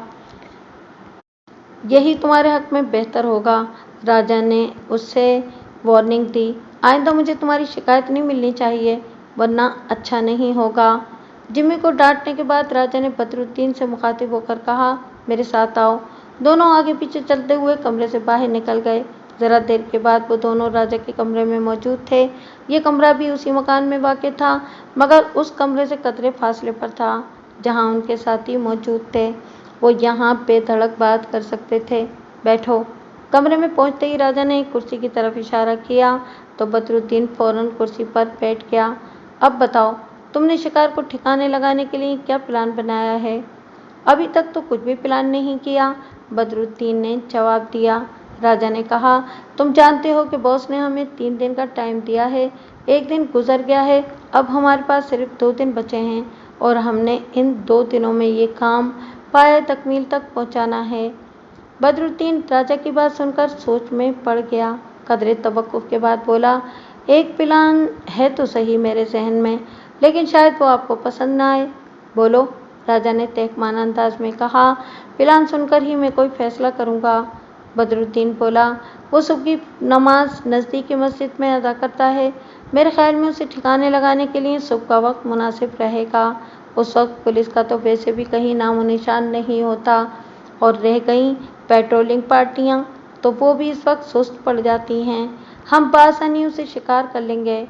मंसूबा किसी हद तक काबिल अमल था। चुनांचे राजा सोच में पड़ गया। बदरुद्दीन उसकी तरफ पुरुम्मीद निगाहों से देख रहा था। उसे मालूम था कि राजा मंसूबे के हर पहलू पर गौर करने के बाद ही अपनी राय का इजहार करेगा। उसे अगर प्लान में ज़रा सी खामी भी मिल गई तो वो बिला झिझक इनकार कर देगा। मंसूबा बज़ाहिर तो काबिल अमल लगता है। कदरे तवक्कुफ के बाद राजा ने अपनी राय का इजहार करते हुए कहा, लेकिन पुलिस से टकराव का खतरा बहरहाल मौजूद है। हाँ, खतरा तो बहुत है। उसने तायदी अंदाज में सर हिलाया, मगर बहुत कम। ओके, हम सुबह की अजान से आध घंटा पहले निकल जाएंगे। सबको तैयार रहने का हुक्म दे दो। राजा ने रजामंदी का इजहार करते हुए जवाब दिया। तैमूर फरीदी ने अभी कुछ अर्सा कबल ही सियासत की दुनिया में कदम रखा था और वो रवायती सियासतदानों से बिल्कुल मुख्तलिफ थे। बहुत परहेजगार और नेक इंसान थे। सियासत से हटकर दीगर मामलात में भी वो काबिल कदर अखलाक के मालिक थे। नहायत मिलनसार और दूसरों के दुख दर्द बांटकर खुशी महसूस करने वाले इंसान थे। बेहद रहमदिल थे। कभी किसी साइल को खाली हाथ नहीं लौटाते थे। हर तरह से उनकी ज़िंदगी मिसाली थी, मगर एक गम इन्हें शब रोज़ लगा रहता था और शायद यही गम इन्हें सियासत में लाने का मुहर्रिक बना था। وہ ملکی حالات اور امت مسلمہ کی زبوں حالی پر کڑتے رہتے تھے۔ ان کے اخباری بیانات اور تقریریں اکثر یہود و ہنود کے خلاف ہوا کرتی تھیں۔ وہ مسلمانوں کی موجودہ پستی اور ذلت کا ذمہ دار انہی دونوں اور ان کی مسلمانوں کے خلاف سازشوں کو ٹھہراتے تھے۔ یہ ان کا پسندیدہ موضوع تھا، مگر ملک دشمن طاقتوں کو یہ سخت ناگوار گزرتا تھا۔ چنانچہ تیمور فریدی کو باز رکھنے کے لیے پہلے تو انہوں نے نوٹوں کے بنڈل پیش کیے، لیکن جب انہوں نے سکہ راج الوقت کو ٹھکرا دیا تو ان کی زبان ہمیشہ کے لیے بند کرنے کا فیصلہ کر لیا گیا۔ تیمور فریدی صبح کی نماز محلے کی مسجد میں ادا کیا کرتے تھے۔ یہ مسجد ان کے گھر سے محض چند قدم کے فاصلے پر واقع تھی، مگر وہ اذان سنتے ہی مسجد کی طرف روانہ ہو جایا کرتے تھے۔ اس وقت قدرے تاریکی ہوا کرتی تھی، لیکن وہ اپنا یہ معمول کبھی ترک نہیں کیا کرتے تھے۔ باجماعت نماز ادا کرنے سے پہلے وہ ذکر وغیرہ کرنے کے عادی تھے۔ اس روز بھی وہ حسب عادت اذان کی آواز سنتے ہی مسجد کی طرف روانہ ہو گئے۔ 3 منٹ کے بعد وہ اس چوراہے پر پہنچ گئے جس کی دائیں جانب مسجد واقع تھی۔ وہ اپنی دھن میں آگے بڑھتے ہوئے روزانہ کی طرح ورد کرتے جا رہے تھے کہ مانند 3 مختلف اطراف سے ان پر اندھا دھند فائرنگ شروع ہو گئی۔ بیک وقت متعدد گولیاں ان کے توانا وجود کے آر پار ہو گئیں۔ وہ اچھلے، زمین پر گرے، چند لمحے تڑپے اور پھر ہمیشہ کے لیے ساکت ہو گئے، یوں جیسے گھڑی کی سوئیاں منجمد ہو جاتی ہیں۔ بدن سے روح کا ناطہ ٹوٹنے کے باوجود ان کے چہرے پر اذیت کے بجائے ایک ایسی دلآویز اور پرسکون مسکراہٹ طاری تھی جو مقدر والوں کے حصے میں آیا کرتی ہے۔ جب اہل محلہ ان کے خون میں لت پت وجود تک پہنچے تب تک وہاں قاتلوں کا نام و نشان بھی نہیں تھا۔ لوگوں کو یہ تک معلوم نہ ہو سکا کہ قاتل باپیادہ تھے یا کسی گاڑی میں سوار تھے۔ اس کے بعد دیکھتے ہی دیکھتے شہر کے حالات ابتر ہو گئے۔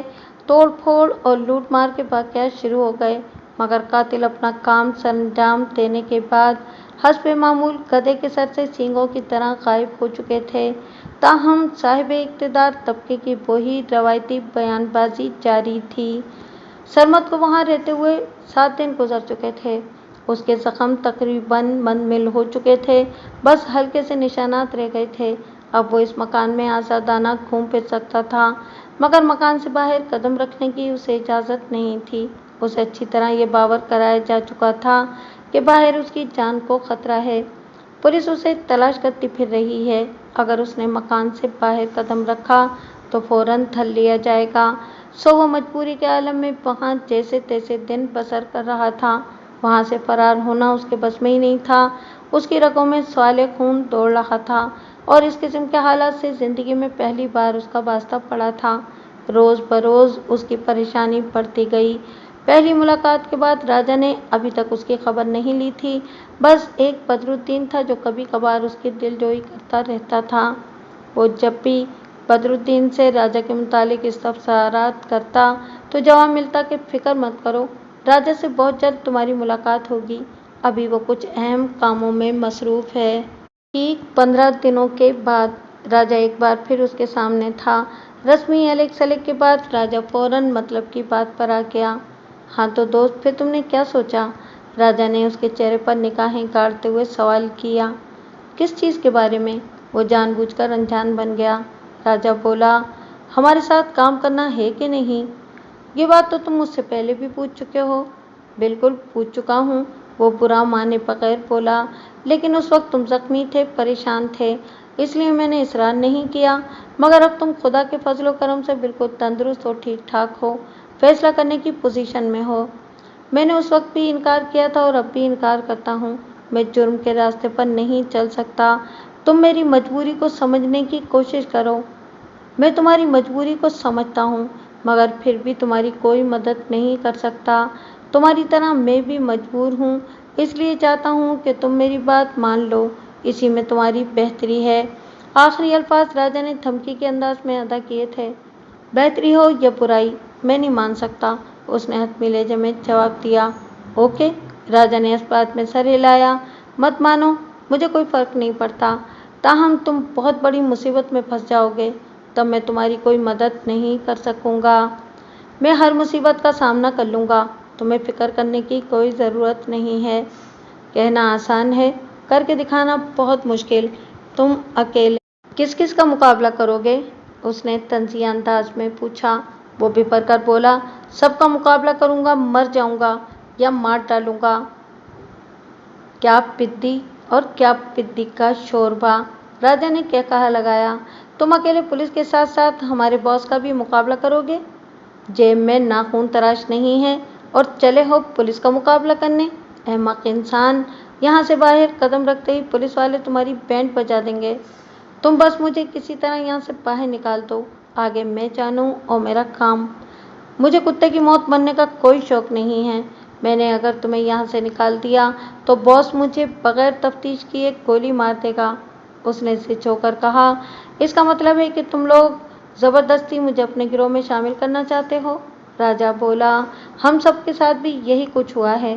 ہم نے بھی اپنی مرضی سے اس راستے کا انتخاب نہیں کیا، بلکہ تمہاری طرح مجبوری کے عالم میں یہاں تک پہنچے ہیں۔ بکواس کرتے ہو تم، وہ چلایا، جھوٹ بولتے ہو۔ میں سب سمجھتا ہوں۔ دراصل تم لوگوں کا دھندا یہی ہے۔ تم لوگوں نے اپنی مرضی اور خوشی سے اس راستے کا انتخاب کیا ہے۔ اگر تم لوگ مجبور ہوتے تو یوں ہنسی خوشی زندگی نہ گزار رہے ہوتے۔ تمہارے لیے یہاں سے نکلنا کون سا مشکل ہے؟ تم بلا شبہ احمق ہو انجینئر صاحب، اس نے کہا لگایا۔ یہ بند گلی ہے بے وقوف انسان، یہاں جو ایک بار داخل ہو گیا وہ جیتے جی یہاں سے نہیں نکل سکتا، اور تم اس گلی میں داخل ہو چکے ہو، اس لیے اب واپسی کا خیال اپنے دل سے نکال دو۔ تم مجھے دھمکی دے رہے ہو؟ نہیں، راجا نے انکار میں سر ہلایا۔ میں تمہیں قبل از وقت ان تلخ حقائق سے آگاہ کر رہا ہوں جو یہاں سے نکلنے کے بعد تمہیں پیش آئیں گے۔ یہاں سے نکلتے ہی قدم قدم پر تمہارا سابقہ موت سے پڑے گا، کوئی اندھی گولی آئے گی اور تمہاری زندگی کا چراغ ایک پل میں گل کر دے گی۔ راجا میرے دوست، وہ فریادی انداز میں بولا، پلیز مجھ پر رحم کرو، میں جرم کے راستے پر نہیں چل سکتا، یہ میرے بس کا روگ نہیں ہے، میں کسی انسان پر گولی نہیں چلا سکتا۔ انسان تو کجا، میں نے تو آج تک ایک مچھر بھی نہیں مارا۔ یہاں رہو گے تو سب کچھ سیکھ جاؤ گے، گولی تو کیا، گرینیڈ پھینکنا بھی تمہیں مشکل نہیں لگے گا۔ چند دنوں کے اندر ہی انسان تمہیں کیڑے مکوڑوں کی طرح نظر آئیں گے۔ صرف پہلی بار کسی انسان کی جان لینا مشکل لگتا ہے، اس کے بعد کوئی پرابلم نہیں ہوتا، سب کچھ محض ایک کھیل لگتا ہے۔ یہ دیکھو، اس نے راجا کے سامنے ہاتھ جوڑ دیے، تمہیں خدا کا واسطہ مجھے یہاں سے جانے دو، میں تمہارا یہ احسان زندگی بھر نہیں بھولوں گا، پلیز آج دوستی کا حق ادا کر دو، پلیز۔ ٹھیک ہے، اگر تمہاری یہی مرضی ہے تو میں تمہیں یہاں سے جانے دیتا ہوں، مگر اس سے پہلے تمہیں ایک کام کرنا پڑے گا۔ کیسا کام؟ اس نے متحیر انداز میں پوچھا۔ مجھے گولی مار دو، راجا نے پستول نکال کر اس کی طرف بڑھایا۔ اس میں پوری 10 گولیاں ہیں، سب کی سب میرے سینے میں اتار دو۔ تم پاگل تو نہیں ہو؟ اس نے بدک کر کہا۔ میں بھلا تمہیں کیسے مار سکتا ہوں؟ کیوں؟ کس لیے نہیں مار سکتے؟ تم میرے دوست ہو، اور پھر بغیر کسی جرم کے میں تم پر کیوں گولی چلاؤں؟ کس لیے یہ احمقانہ قدم اٹھاؤں؟ اس نے بے ساختہ جواب دیا۔ واہ انجینئر صاحب واہ، راجا طنزیہ انداز میں ہنسا۔ تم یہ احمقانہ قدم نہیں اٹھا سکتے، مگر مجھے یہ احمقانہ قدم اٹھانے پر مجبور کر رہے ہو، کیوں؟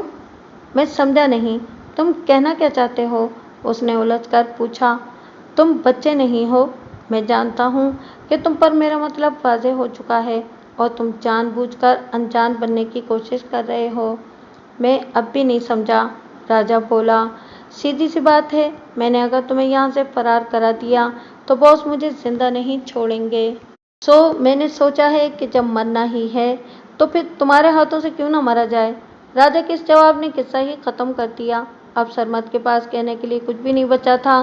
راجا نے اسے اچھی طرح باور کرا دیا تھا کہ وہ وہاں سے فرار ہونے کا خیال دل سے نکال دے۔ چند لمحوں کے لیے وہاں خاموشی طاری ہو گئی، اور وہ دونوں ایک دوسرے کی شکل دیکھ رہے تھے۔ یوں لگتا تھا جیسے ان دونوں کے پاس بولنے کے لیے کچھ بھی نہ رہا ہو۔ جب خاموشی کا یہ وقفہ طویل ہو گیا تو راجا بولا، سرمد، اس میں میرا کوئی قصور نہیں ہے، میں مجبوری کے عالم میں تمہیں یہاں لے کر آیا تھا، اگر میں ایسا نہ کرتا تو آج زندہ نہ ہوتا۔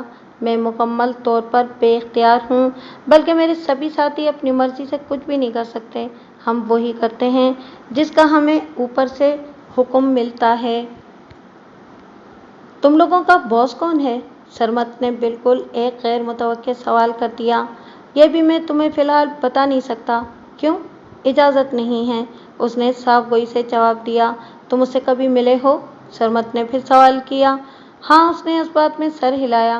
کئی بار مل چکا ہوں، مگر میرے ساتھیوں میں سے کوئی بھی اسے نہیں جانتا۔ وہ بولا، اگر میں اس سے ملنا چاہوں تو کیا تم اس کا بندوبست کر سکتے ہو؟ میں نے کہا ہے نا کہ فی الحال یہ ناممکن ہے، البتہ اگر تم باس کے لیے کام کرنا شروع کر دو تو پھر میں تمہیں بآسانی اس سے ملوا سکوں گا۔ سرمت نے کہا، مجھے سوچنے کے لیے وقت چاہیے۔ کتنا؟ راجا نے بےتابی سے پوچھا۔ کل صبح تک۔ ٹھیک ہے، راجا نے اس بات میں سر ہلایا، مگر میری ایک بات پلے سے باندھ لو، اگر تم نے یہاں سے فرار ہونے کی کوئی منصوبہ بندی کر رکھی ہے تو اسے بھول جاؤ، ورنہ بے موت مارے جاؤ گے۔ یہاں سے فرار ہونا مشکل ہی نہیں، ناممکن ہے۔ راجا کے لہجے میں واضح دھمکی تھی، جیسے اس نے صاف طور پر محسوس کر لیا تھا۔ راجا اب اس کے بچپن کا دوست نہیں رہا تھا، بلکہ کسی کا دائمی غلام بن چکا تھا۔ اس کے بچپن کا دوست تو مٹھو تھا، جو وقت کے گرد میں کہیں کھو گیا تھا۔ یہ راجا تو اس کا دشمن تھا، اور دشمن سے دھمکی ہی کی توقع رکھی جا سکتی ہے، دلاسے کی نہیں۔ ساری رات وہ سوچتا رہا، مگر جان بچانے کی کوئی ترکیب سمجھ نہ آئی۔ بقول راجا کے وہ واقعی بند گلی میں کھڑا تھا۔ پیچھے موت تھی تو آگے راستہ بالکل بند تھا۔ اس کے لیے کوئی جائے مفر نہیں تھی۔ وہ بری طرح پھنس چکا تھا، محاورتاً نہیں بلکہ حقیقتاً اس کی جان پر بن چکی تھی۔ رات جرم کا راستہ وہ کسی صورت بھی اپنانے کے لیے تیار نہیں تھا۔ لے دے کر اس کے پاس ایک ہی راستہ بچا تھا، اور وہ راستہ تھا اپنے ہاتھوں سے اپنی جان لینے کا۔ گو کہ اسے سکھایا گیا تھا کہ خودکشی حرام ہے، مگر جب انسان کے لیے جینے کی راہیں مسدود ہو جاتی ہیں تو نہ چاہتے ہوئے بھی یہ بزدلانہ قدم اٹھانا پڑتا ہے۔ وہ بھی اس وقت یہ قدم اٹھانے کے لیے ذہنی طور پر تیار ہو چکا تھا۔ چنانچہ بستر چھوڑ کر وہ کمرے سے باہر نکلا اور دبے پاؤں چلتا ہوا کچن تک گیا۔ حسب توقع کچن کو تالا نہیں لگایا گیا تھا۔ اس نے بغیر کوئی آواز پیدا کیے کچن کا دروازہ کھولا اور اندر داخل ہو گیا۔ کچن کی لائٹ بجھی ہوئی تھی۔ وہ چونکہ پہلی بار کچن میں داخل ہوا تھا، اس لیے اسے یہ معلوم نہیں تھا کہ کچن کی لائٹ جلانے والا الیکٹرک بورڈ کس دیوار پر لگا ہوا ہے۔ وہ اندھوں کی طرح دیوار پر ہاتھ پھیرنے لگا اور کچن میں رکھے ایک چوبی اسٹول سے ٹکرا گیا۔ وہ دھڑام سے نیچے گر گیا۔ خود کو ممکنہ چوٹ سے بچانے کے لیے اس نے دونوں ہاتھ پھیلا دیے، مگر شومیئی قسمت کہ اس کے ہاتھوں برتنوں والے فولادی اسٹینڈ سے جا ٹکرائے۔ فولادی اسٹینڈ لہراتا ہوا پختہ فرش پر ایک دھماکے کے ساتھ گرا، اور برتن کھنکھناتے ہوئے ایک دوسرے سے ٹکرا کر فرش پر بکھرتے چلے گئے۔ رات کے سناٹے میں برتنوں کی آواز دور دور تک گئی تھی، اور وہاں تو ویسے بھی مجرموں کا بسیرا تھا، جو عام آدمیوں کی نسبت کہیں زیادہ الرٹ ہوتے ہیں۔ چنانچہ چند لمحوں کے اندر ہی بدرالدین اور عمران عرف مانا ڈوئی اس کے سر پر پہنچ گئے۔ کچن میں داخل ہوتے ہی بدرالدین نے لائٹ جلانی چاہی تو ان کے سامنے سرمت حواس باختہ کھڑا تھا۔ رات کے 2 بجے تم کچن میں کیا کر رہے ہو؟ بدرالدین نے مشکوک انداز میں سوال کیا۔ مم، مجھے بھوک لگ رہی تھی، اس نے بوکھلا کر جواب دیا۔ بکواس کر رہے ہو تم، مانا ڈوئی نے بے پھر کر کہا۔ سچ بتاؤ ورنہ بھیجے میں گولی اتار دوں گا۔ خدا کی قسم، یہی سچ ہے۔ چند لمحے پہلے اپنی جان لینے کے بارے میں وہ سنجیدہ تھا، اب موت کے خوف سے اس کی زبان لڑکھڑا رہی تھی۔ تم ایسے نہیں بتاؤ گے؟ مانا ڈوئی نے پستول نکال کر اس پر تان لیا۔ میں 5 تک گنوں گا، اگر اس دوران تم نے سچ نہ بتایا تو میں تمہیں بلا جھجک گولی مار دوں گا۔ 1 2 بات ختم کرتے ہی اس نے گنتی شروع کر دی۔ ابھی وہ 3 تک ہی پہنچا تھا کہ سرمت چلایا، گولی مت چلانا، مم میں بتاتا ہوں۔ اوکے، مانا ڈوئی نے پستول ہٹاتے ہوئے کہا۔ اب بتاؤ، یہاں کیا کر رہے تھے؟ مم میں چھری ڈھونڈ رہا تھا، اس نے لرزتے ہوئے بتایا۔ چھری؟ وہ کس لیے؟ اب کی بار بدرالدین نے حیرانی سے پوچھا۔ اپنی جان لینے کے لیے، خوف کا اثر زائل کرنے کے لیے اس نے قدرے جرأت کا مظاہرہ کیا۔ تم خودکشی کرنا چاہتے ہو؟ مانا ڈوئی نے तमस्कुराना अंदाज में सवाल किया। हाँ, करना चाहता हूँ। तुम्हें कोई एतराज़ है? अपनी तौहीन पर वो तिलमिला उठा। बेगुनाहों की जान लेने से बेहतर है कि मैं अपनी ही जान ले लूँ। वाह भई वाह! मानाडोई ने एक भौंडा सा कहकहा लगाया। जो बुज़दिल दूसरों की जान नहीं ले सकता, वो भला अपनी जान कैसे ले सकता है? वो एक सराइकी के गुलकार ने क्या खूब कहा है के बात अधूरी छोड़कर वो सर खुजाने लगा। भूल गए ना डोई? बदरुद्दीन ने कहकहा लगाया। भूला नहीं हूँ, याद करने की कोशिश कर रहा हूँ। सर में दिमाग होगा तो याद आएगा ना? बदरुद्दीन ने दोबारा उस पर चोट की। खोपड़ी में घास फूस भरा हुआ हो तो? हाँ, याद आ गया। उसकी बात पूरी होने से पहले ही मानाडोई चिल्लाया। जुर्रते खुदकुशी दी बहु लोग कर सकते नहीं। हाँ भई, तो तुम खुदकुशी करना चाहते हो? वो दोबारा सरमद की तरफ मुतवज्जा हुआ। सचमुच या फिर मजाक मजाक में? वो बोला कि मैं यहाँ किचन में मजाक करने के लिए तो नहीं आया था। तो और क्या करने आए थे? बताया तो है कि छुरी ढूंढ रहा था। वो चिल्लाया। तुम क्या बहरे हो? छुरी से तुम्हें बहुत तकलीफ होगी। किचन की छुरी तो वैसे भी कुंद होती है। तुम ऐसा करो कि ये पिस्तौल लो, अपनी कनपट्टी पर रखो और घोड़ा दबा दो। घोड़ा समझते हो ना? ट्रैगर को बोलते हैं। अभी इधर तुम घोड़ा दबाओगे, उधर भेजा किचन की दीवारों पर चिपका होगा। अल्लाह अल्लाह खैर सल्ला। बात खत्म करते ही उसने आगे बढ़कर पिस्तौल सरमद को थमा दिया। पिस्तौल लेकर सरमद ने एक नज़र उन दोनों की तरफ देखा और फिर पिस्तौल अपनी कनपट्टी पर रख लिया। सूरत हाल एकदम सनसनीखेज हो गई थी। सरमद के साथ साथ उन दोनों के दिल भी बेतहाशा धड़क रहे थे। पिस्तौल पर साइलेंसर फिट था। अगर सरमद की नीयत बदल जाती तो वो बआसानी उन दोनों को ठिकाने लगा सकता था, क्योंकि वो दोनों खाली हाथ थे। राजा, उनके दूसरे दो साथी जिम्मी और बाला भी उस वक्त वहाँ मौजूद नहीं थे। ये एक जुआ था जो वो बिला सोचे समझे खेल रहा था, मगर अब तीर कमान से निकल चुका था। वो सरमद से पिस्तौल वापस मांगकर अपनी सुबकी नहीं करना चाहते थे, ताहम उनके अंदर खौफ ज़रूर सरायत कर चुका था। सरमद ने पिस्तौल कनपट्टी पर रखते ही आंखें बंद कर लीं। उसका दिल तेजी से धड़क रहा था। वक्त जैसे थम गया था। उसका पिस्तौल वाला हाथ आहिस्ता आहिस्ता लरज़ रहा था। एक पल में उसने हिम्मत जमा की और शहादत वाली उंगली सरकती हुई ट्रैगर तक पहुंच गई। वो दोनों अब कदरे बेखौफ अंदाज में उसकी जानिब देख रहे थे। उन्हें अब इत्मीनान था कि सरमद जैसा बुज़दिल शख्स गोली नहीं चला सकता। उसका लरज़ता हाथ और पसीने में नहाया चेहरा उसकी बुज़दिली पर मोहरे सब करने के लिए काफ़ी था। बकरी के बच्चे, अब गोली चलाओ ना। हाथ क्यों कांप रहा है? सरमद की समाअतों से मानाडोई की आवाज़ टकराई। क्या पिद्दी और क्या पिद्दी का शोरबा? बदरुद्दीन ने कहकहा लगाया। गोली मर्द चलाते हैं, ये मर्दों का काम है। तू तो पिस्तौल फेंक और ताली बजा। हाँ हाँ, ताली बजा, मानाडोई ने कहकहा लगाया। सरमद के दिमाग में आंधियां सी चलने लगी। उनके कहकहे उसे यूं महसूस होने लगे जैसे किसी ने उसके कानों में पिघला हुआ शीशा डाल दिया हो। उसकी शराफत और बुज़दिली एक पल में काफूर बनकर उड़ गई। दूसरे ही लम्हे उसने आंखें खोलकर एक झटके से पिस्तौल वाला हाथ सीधा किया और एक सेकंड में बदरुद्दीन पर फायर झोंक दिया। गोली सीधी बदरुद्दीन के सीने पर लगी। वो उछला और गिरकर तड़पने लगा। सूरत हाल की संगीनी देखकर मानाडोई पलटकर किचन के दरवाजे की तरफ भागा, मगर उसे दरवाजे से बाहर कदम रखना नसीब न हुआ। यह के बाद दीगरे उसकी पुश्त में 3 गोलियां पेवस्त हो गईं। वो दरवाजे के बीच इस तरह गिरा कि आधा धड़ किचन के अंदर और आधा बाहर था। जरा सी देर में वो दोनों तड़प कर ठंडे हो गए। सरमद ने जिस जज्बे के तहत ये कारनामा सरअंजाम दिया था, वो आन की आन में मान पड़ गया और वो एक बार फिर खौफजदा हो गया। ताहम पिस्तौल बदस्तूर उसके हाथ में मौजूद था। वो 2 कत्ल कर चुका था और अब खुद को ज़हनी तौर पर मरने के लिए तैयार कर रहा था। उसे मालूम था कि अभी इन दोनों के साथी आएंगे और उसे गोलियों से भून डालेंगे, मगर जब काफ़ी देर तक कोई रद्द अमल ज़ाहिर न हुआ, तब उसे याद आया कि गोलियां चलने की तो आवाज़ ही नहीं आई थी। उसने पिस्तौल को गौर से देखा तो मालूम हुआ कि उस पर साइलेंसर फिट है। अब उसने हिम्मत बांधी और उठकर बंगले का जायजा लेने लगा। तमाम कमरे खाली पड़े हुए थे। वहाँ उसके सिवा कोई ज़ीरू मौजूद नहीं था।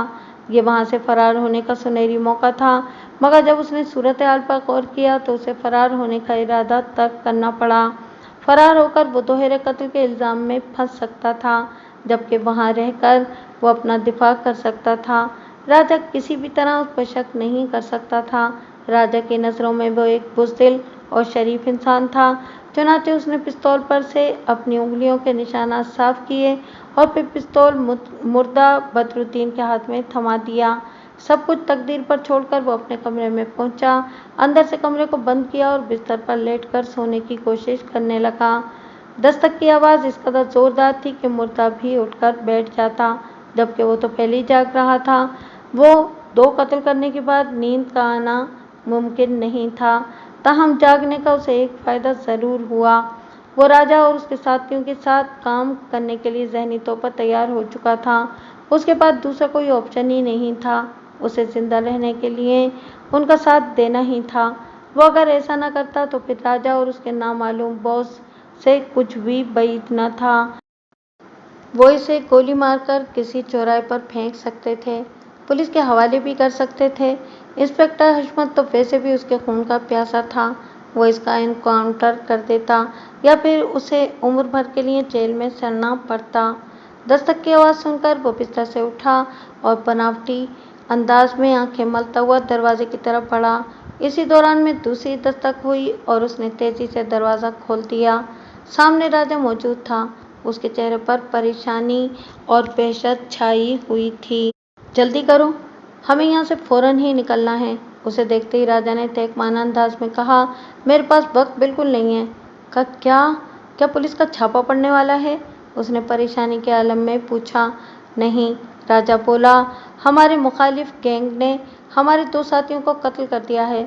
शुक्र करो कि तुम्हारी जान बच गई। कत्ल? पर कैसे? उसने खौफजदा होने की इस कदर शानदार अदाकारी की कि पल भर के लिए तो खुद भी हैरान रह गया। तफसील बताने का वक्त नहीं है मेरे पास, तुम बस जल्दी से तैयार हो जाओ, हमें फौरन ये ठिकाना छोड़ने का हुक्म मिला है। उसने दिल ही दिल में खुदा का शुक्र अदा किया कि राजा ने उस पर किसी किस्म का शक नहीं किया था। ताहम राजा से अफसोस का इजहार करना ज़रूरी था। वो अफसरदा अंदाज में बोला, राजा, मुझे तुम्हारे साथियों के मरने का बहुत अफसोस है, मगर यह भी तो हकीकत है कि हर कातिल का एक रोज़ यही अंजाम होना है जो तुम्हारे साथियों का हुआ है। यार, अफसोस को गोली मारो और फौरन निकलने की करो। राजा झुंझुला कर बोला, तुम्हारे अफसोस करने से वो जिंदा नहीं हो जाएंगे। मुझे कौन सी तैयारी करनी है? चंद जोड़े कपड़ों के हैं और क्या है मेरे पास। जो कुछ भी है बस समेटो, फौरन बाहर आ जाओ। वो बगैर कुछ कहे पलटा और अपना ज़रूरी सामान समेटने लगा। थोड़ी देर के बाद वो राजा के साथ एक ब्लाइंड शीशों वाली गाड़ी में बैठा किसी नामालूम मंजिल की तरफ रवाना था।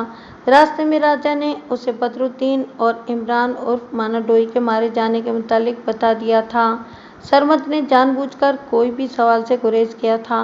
वो नहीं चाहता था कि राजा उस पर किसी किस्म का शक करे। ताहम पूरा वाकया सुनाने के बाद राजा बोला, सरमद, अब हमारे गैंग में 2 बंदे कम हो गए हैं, इसलिए मैं तुम्हारे फैसले का मुंतज़िर हूँ। मुझे उम्मीद है कि ऐसी सूरत हाल में तुम मुझे मायूस नहीं करोगे। तुमने सोचने के लिए आज सुबह तक का वक्त मांगा था, अब बताओ तुमने क्या सोचा है? सरमद एकदम रजामंदी का इजहार नहीं करना चाहता था, सो मायूस अंदाज में बोला, मेरे सोचने या न सोचने से क्या होगा? मैं जानता हूँ कि अब इस दलदल से निकलना नामुमकिन है। ये दलदल नहीं है मेरे दोस्त, राजा ने पुरजोश अंदाज में कहा, बल्कि ये वो जन्नत है जिसमें कदम रखते ही तुम्हारे सारे दुख दिलदर एक पल में दूर हो जाएंगे और तुम पर मुसर्रतों के सब दरवाजे खुल जाएंगे। तुम शहजादों जैसी जिंदगी बसर करोगे और फिर एक दिन कुत्ते की मौत मारा जाऊंगा। सरमद ने कहते कलामी की। मौत अटल है बेवकूफ़ इंसान, राजा ने कतरे बुलंद आवाज़ में कहा, और एक मुकर्ररा वक्त पर सभी को आनी है। तुम यहाँ सिर्फ कराची ही में देख लो, रोज़ाना कितने लोग गोलियों का निशाना बन जाते हैं। क्या वो सब गैंगस्टर होते हैं? ठीक है, उसने मुर्दा सी आवाज़ में रजामंदी का इजहार किया, मुझे मंजूर है, लेकिन एक बात सुन लो, मुझे आता वाता कुछ नहीं। गोली चलाना तो कुछ, मैंने तो आज तक किसी हथियार को छुआ तक नहीं है। नो प्रॉब्लम, वो खुश होकर बोला, मैं तुम्हें 1 माह के अंदर सब कुछ सिखा दूंगा।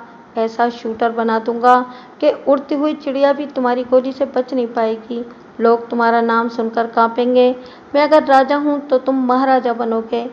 راجا کی بات سن کر اس نے محض سر ہلانے پر ہی اکتفا کیا۔ مختلف شاہراہوں پر سے گزرتے ہوئے تقریباً 1 گھنٹے کے بعد ان کی گاڑی ایک شاندار کوٹھی کے پورچ میں جا کر رک گئی۔ وہ دونوں گاڑی سے اترے اور ایک وسیع اور اس کوریڈور کی طرف بڑھ گئے۔ سرمد نے ہاتھ میں ایک درمیانے سائز کا لیدر سوٹ کیس اٹھا رکھا تھا۔ مختلف کمروں کے سامنے سے گزرتے ہوئے آخرکار وہ ایک کمرے میں داخل ہوئے۔ کمرہ بہت شاندار اور خوبصورت انداز میں سجا ہوا تھا۔ وہاں ضروریات زندگی کی ہر چیز موجود تھی۔ سرمد حیرت سے کمرے کا جائزہ لینے لگا۔ راجا نے کہا، کمرہ کیسا ہے؟ پسند آیا؟ ہاں، بہت خوبصورت ہے۔ کیا تمہارا ہے؟ نہیں، راجا نے انکار میں سر ہلایا۔ تو کیا تمہارے باس کا ہے؟ اس نے دوبارہ سوال کیا۔ باس ہمارے ساتھ نہیں رہتے۔ تو پھر یقیناً تمہارے کسی ساتھی کا ہوگا۔ تمہارا ہے یار، راجا فراق دلانہ انداز میں بولا۔ یہاں رہو اور عیش کرو۔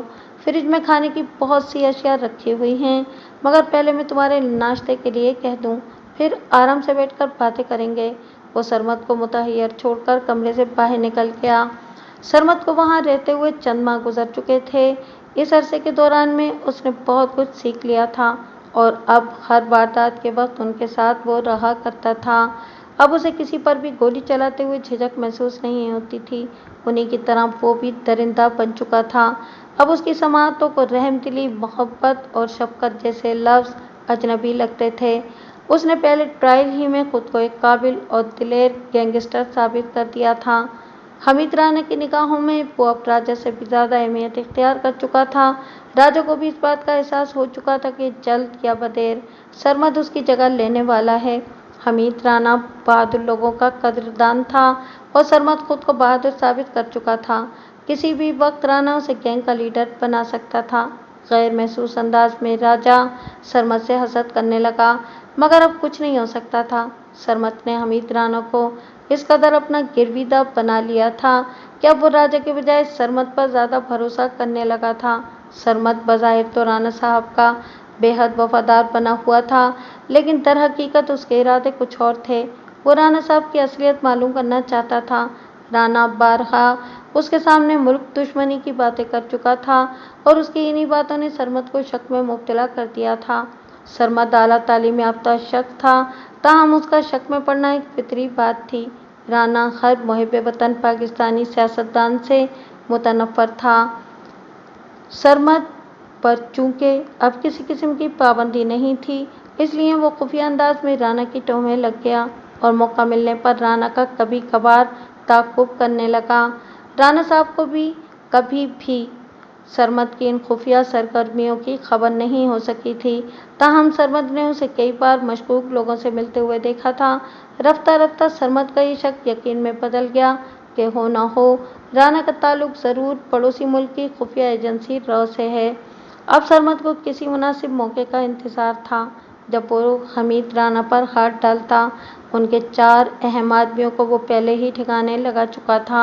اقبال عرف بالا اور جمشید عرف جمی کو اس نے 1 ماہ پہلے ایک واردات کے دوران اس وقت گولی ماری تھی جب اچانک ہی ان پر قانون نافذ کرنے والے اداروں کے اہلکاروں نے ایک ساتھ دھاوا بول دیا تھا۔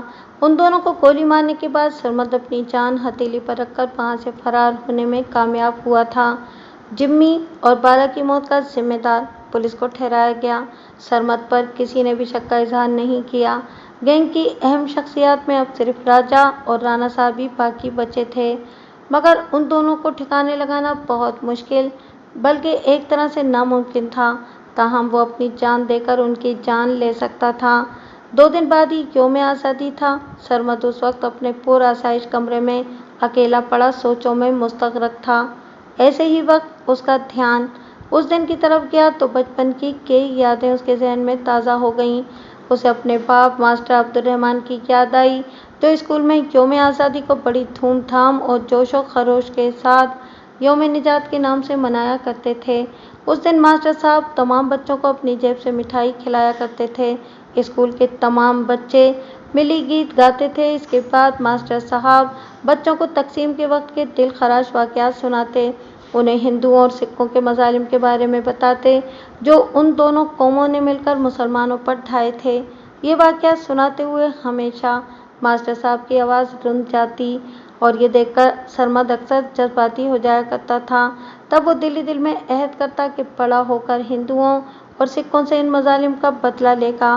बचपन की इन यादों ने पल भर में उसे एक ऐसा फैसला करने पर मजबूर कर दिया जो शायद एक आम आदमी भूल कर भी न करता। अब उसे इंतजार था तो सिर्फ यौम आज़ादी का, जिसके आने में सिर्फ 2 दिन बाकी थे। 14 अगस्त की सुबह सूरज तुलू होने से 1 घंटा पहले ही सरमद जाग गया। गुस्ल करने के बाद उसने नए कपड़े जेब तन किए और फिर बड़े अरसे के बाद बड़े ही खशो खुजू के साथ सुबह की नमाज अदा की।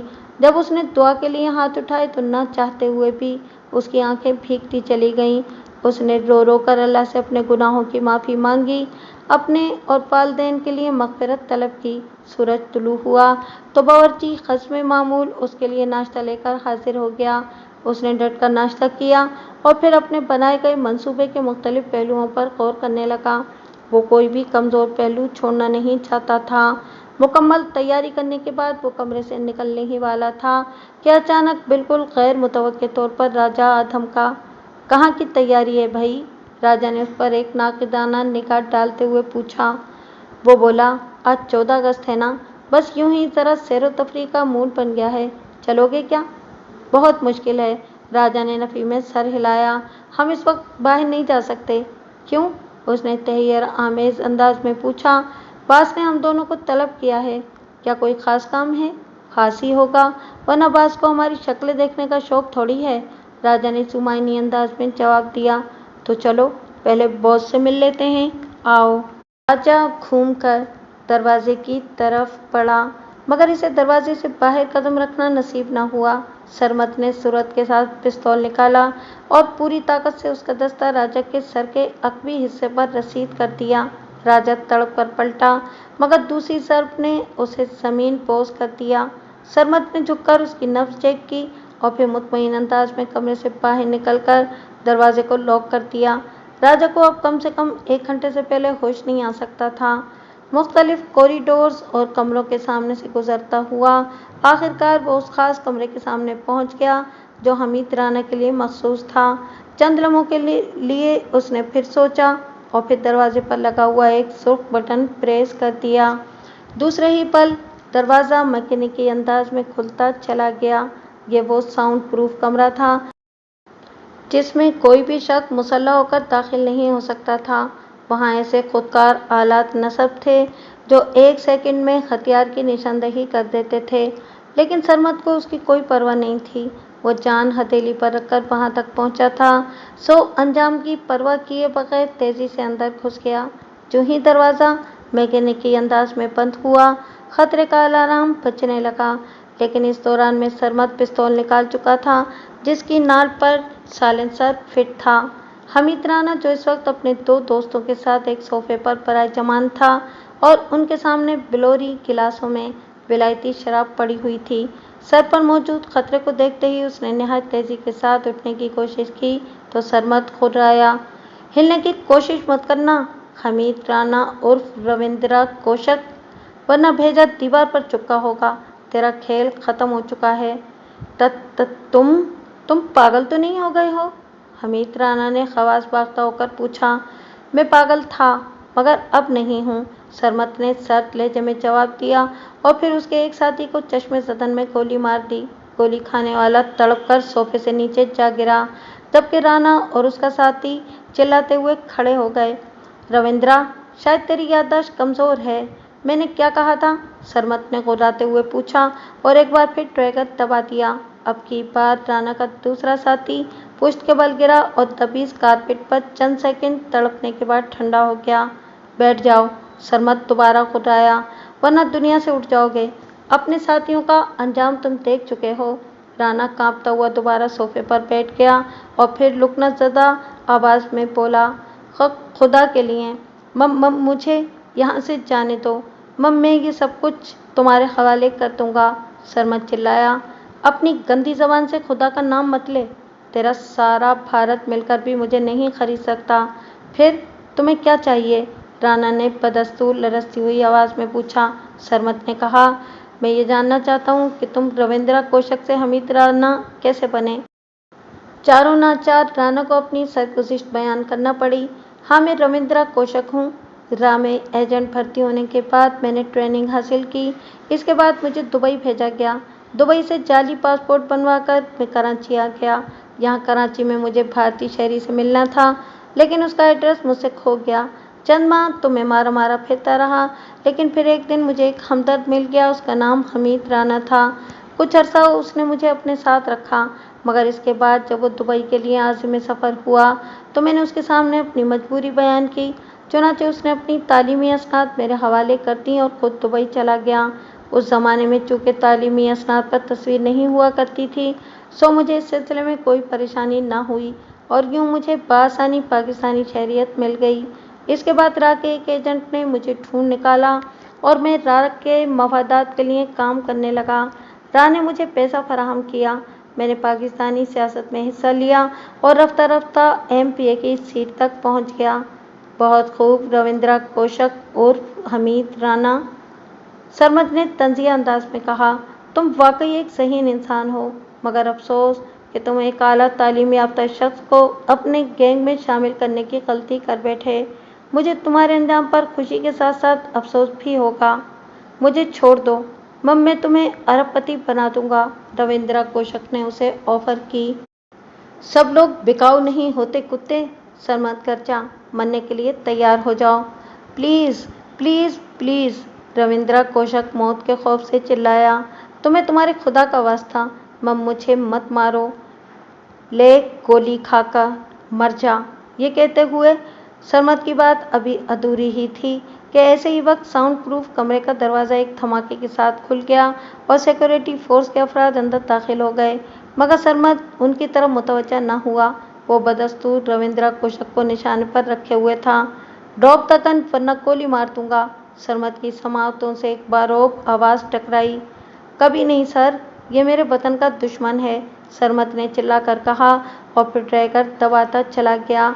ऐसे ही वक्त कई गोलियां सरमद की पुश्त में छेद बनाती हुई गुजर गईं।